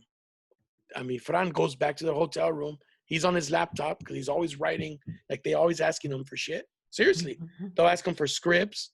They'll ask him to edit something. I remember, I don't know where we were. You're in the closet doing a fucking voiceover. Where were we? I don't remember where we were. Guadalajara, maybe? Oh, was that Guadalajara? Yeah, Guadalajara. He's in the closet doing voiceovers for a TV show. So he's always working, dude. You know what I'm saying? So maybe to him, he's a single guy, whatever. I mean, maybe it's, to him, to a lot of the comedians in Mexico, it's new to travel and be on the road and all that. But, you know, to me, since 2005, it's like 15 years, man. And I just got, I mean, it's cool when you go somewhere you've never been, but when you keep going to the same places, it's like, I've been here. It's fucking whack. I was in Vegas for 7 days, man. I think I left the casino I was in once in 7 days. I would just go downstairs to eat because they give you a meal card. You go eat in the cafeteria for the employees. Back to my room. Take a nap. Wake up. Go eat. Back to my room. Or I'd go to the craps table, play a little craps, entertain myself. Back to my room. Relax for a while. Watch TV. Take a shower. Ready for the show. 2 shows that night. 2 shows every night. 14 shows in a week. So, you know, but I'm saying, like, you know, I don't know if Fran's gotten to that yet, but there comes a time when you just get tired of being on the road, man. And then probably not for him because it's newer for him and he's still seeing places he'd never gone, you know. Don't get me wrong. I love going on stage but if I could go on the road, maybe, if I could go road, like, ideally, Fran, for you, if you were making good money, how many times would you like to go on the road, let's say a month? Like, honestly. Let's say you were getting paid per show $20,000 per show. How many times would you need to go on the road? Well, I kind of still enjoy it quite a bit. I really like being on the road. Okay. So right see, now. he enjoys it still. Yeah, and before we had to shut the shows down, I was doing like 2 shows a week, maybe. So Friday, Saturday. Yeah. So yeah, so yeah. I was kind of in that mood. But see, the cool thing is, another cool thing for you is you do 2 different cities, right? So you go do 1 show Friday and another show somewhere Saturday. Yeah. See, not me, man. I was doing a club Wednesday through Sunday in the same city. You see what I'm saying? Okay. That can grow, in a city where, like you said, it's like being in LA. For me, it was like for you being in LA where you didn't know anybody. So it gets lonely. So that, you know, that feeling of loneliness you got, that's the feeling I get when I'm at a club and I'm there Wednesday through Sunday or Thursday through Sunday. It's fucking lonely, man. It sucks. So anyways, I hate to end it that way, but fuck it. I'm gonna go cry. You go cut my lips now. I'm gonna go cry and beat the dog. No, but thank you guys, man. I appreciate you guys coming on here and for 2.5 hours and just hanging out and shooting shit. And I know for Fran's, you know, that's the most English I've ever heard Fran speak. Because how long did you live in England for? A year. I thought it was 2 years. It was just a year. For a year, you're studying out there, right? Yeah. For school. So Mike, but I appreciate you, man. I mean, you know, it's funny. I hit up Mike. I said, "Hey, you want to do the podcast?" Man, I'm still out of town. I'm like, "It's on Zoom, dude." Oh, okay. Yeah. I was like, "Where are we going? Where are we filming this?" I'm sending a crew. I'm sending a crew over there. It's my little midget friends. Yeah, I'm actually heading back tomorrow. We'll be there for about 4 or 5 days. You know, set up the humidor and stuff in our lounge over in downtown LA. Okay. And then be heading back over here and just Well, waiting. we're reopening June 12th, I think, which is tomorrow. Yeah, but we'll see. I don't know when we're gonna open up our bar because we're supposed to have our grand opening in April, and then all this shit happened. So between that and then production stopped. So it's like I just came up here to visit family and stuff. But yeah, everything's just been on hold. Everything I've been selling my cigars online and waiting for everything to go back to some semi-normal, you know. So yeah, I think we'll probably open up like end of July and stuff. You got to come down, check it out. No, of course, dude. You know I'm there, dude. So maybe we could do a little comedy show in there, man. Is there enough room? You know what? If we get the second room that I'm trying to get, that's what another reason why we're going down there too. Is I got to talk to the hotel owner, but we're there at the Westin Bonaventure Hotel. Oh, So the spot that there'd be room for a show in there. Yeah. hell yeah. Really. So, and I know I'm gonna try to. We were supposed to do it this year for Cinco de Mayo, but I purchased the domain name Cigar de Mayo. Oh shit. What I want to do is every year because I talked to the homie Noel, Yeah. the family, and what we are gonna do is I had this cool taco truck that like they did it all up and they do like these gourmet tacos and burritos and all this stuff. The guy was gonna come down. I had a DJ. We had a venue. We had Boomtown Brewery in downtown LA. The owner said we could use this whole place for free because they have a whole bunch of microbrews and stuff. I had a couple tequila companies coming down, and we were gonna do a whole night of burlesque dancers and comedy. Nice. And then that way I'd have my cigars there, just people just drinking and smoking cigars for Cigar de Mayo. And I want to do that every year. So it was supposed to be the first one this year, just to have it, and then next year promote it even bigger. But now we got to wait for next year. But Last time I did a comedy show with Noel, yeah, he almost got in a fight with Jim Jeffries. I heard about that. Yeah.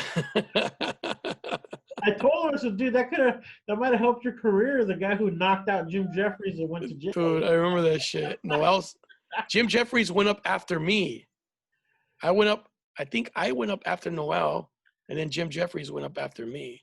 Well, didn't he? The whole reason is because didn't he go up and do a bit about guns? Yeah, and Jim Jeffries like anti-guns. Yeah, it's anti-gun thing. So Noel went up. And Noel's a military guy. Yeah, he just went and just bashed on his whole routine. His whole set was just on how foreigners are coming in and why don't you be not funny in your own country, and just went on and on. Yeah. So he got into it with Jim Jeffries. Yeah, it's crazy. Noel is he's a Sephardic Jew from los Españoles. Españoles. The infiltrator. He said he worked worked in the mailroom for Billy, nothing but Mexicanos, and then later on they found out, wait, you're not Mexican? It's like, oh, I'm Jewish. Oh, infiltrator. But he's Spanish Jew. Yeah. So he speaks Spanish. Yeah. So yeah, man. So hey, good luck, man. I hope you guys continue filming the TV show and all that, and tell your buddies, tell your people to move out of Silver Lake, though. It's fucking. I got the Tina Fey show called Mr. Mayor. I did the first episode. Oh shit! They stopped production because of all this shit, but that one may have been reoccurring because they put me when I went to wardrobe. They put me in like about 12 different outfits. Oh hell yeah, dude! Cool. They sort of leaked it to me that may or may not. Hey man, I wish you the best, man. It started off as a good year. Booked a bunch of shit in there. It will be. It will be, Mike. It will be, man. I believe it. I believe it will continue to be a good year for you, man. We'll get there. We'll get there, man. That's good. I'm excited for you, dude. Serious shit. That's fucking dope.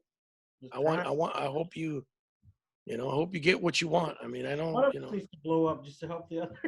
just consistent work.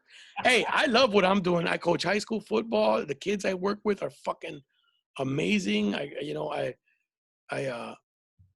would love to do a show with those fuckers because they're crazy, but legal rights, they're minors and shit like that, but they're crazier than I am, It's like, Fran Hevia played football, American football in Mexico. So you know what it's like when you play high school football? How are the guys on the team? They fuck around a lot. So you could just imagine these kids and fucking coach and shit and this and that, y la chingada. But yeah, they're good kids, man.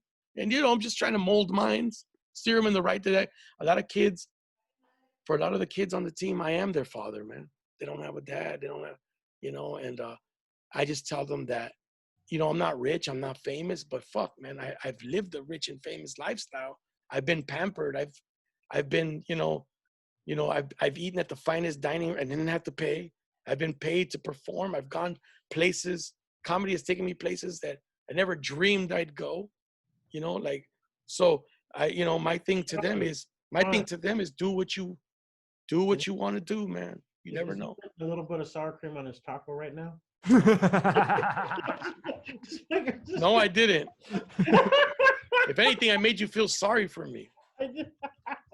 I put butter on my tacos. Mayonnaise. Butter. I put mayonnaise. Like, oh, what the fuck? That means you're fucking sad. Sad story.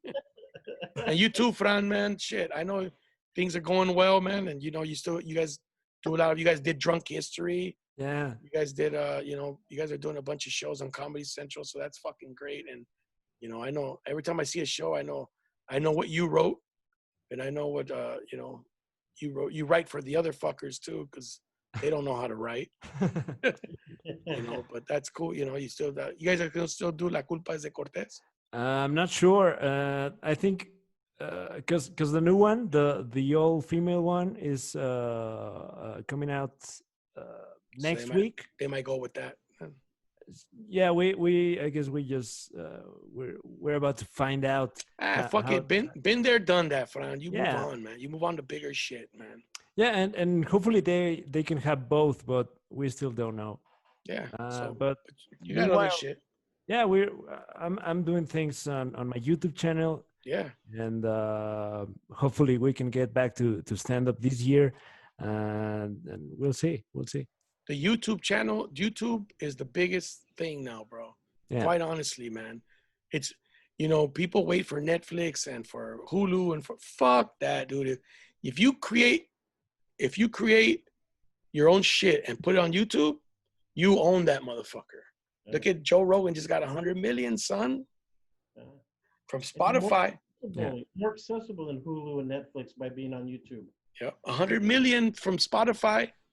They can't tell him, they can't tell him what to do. He's gonna keep doing the same shit. He's got control.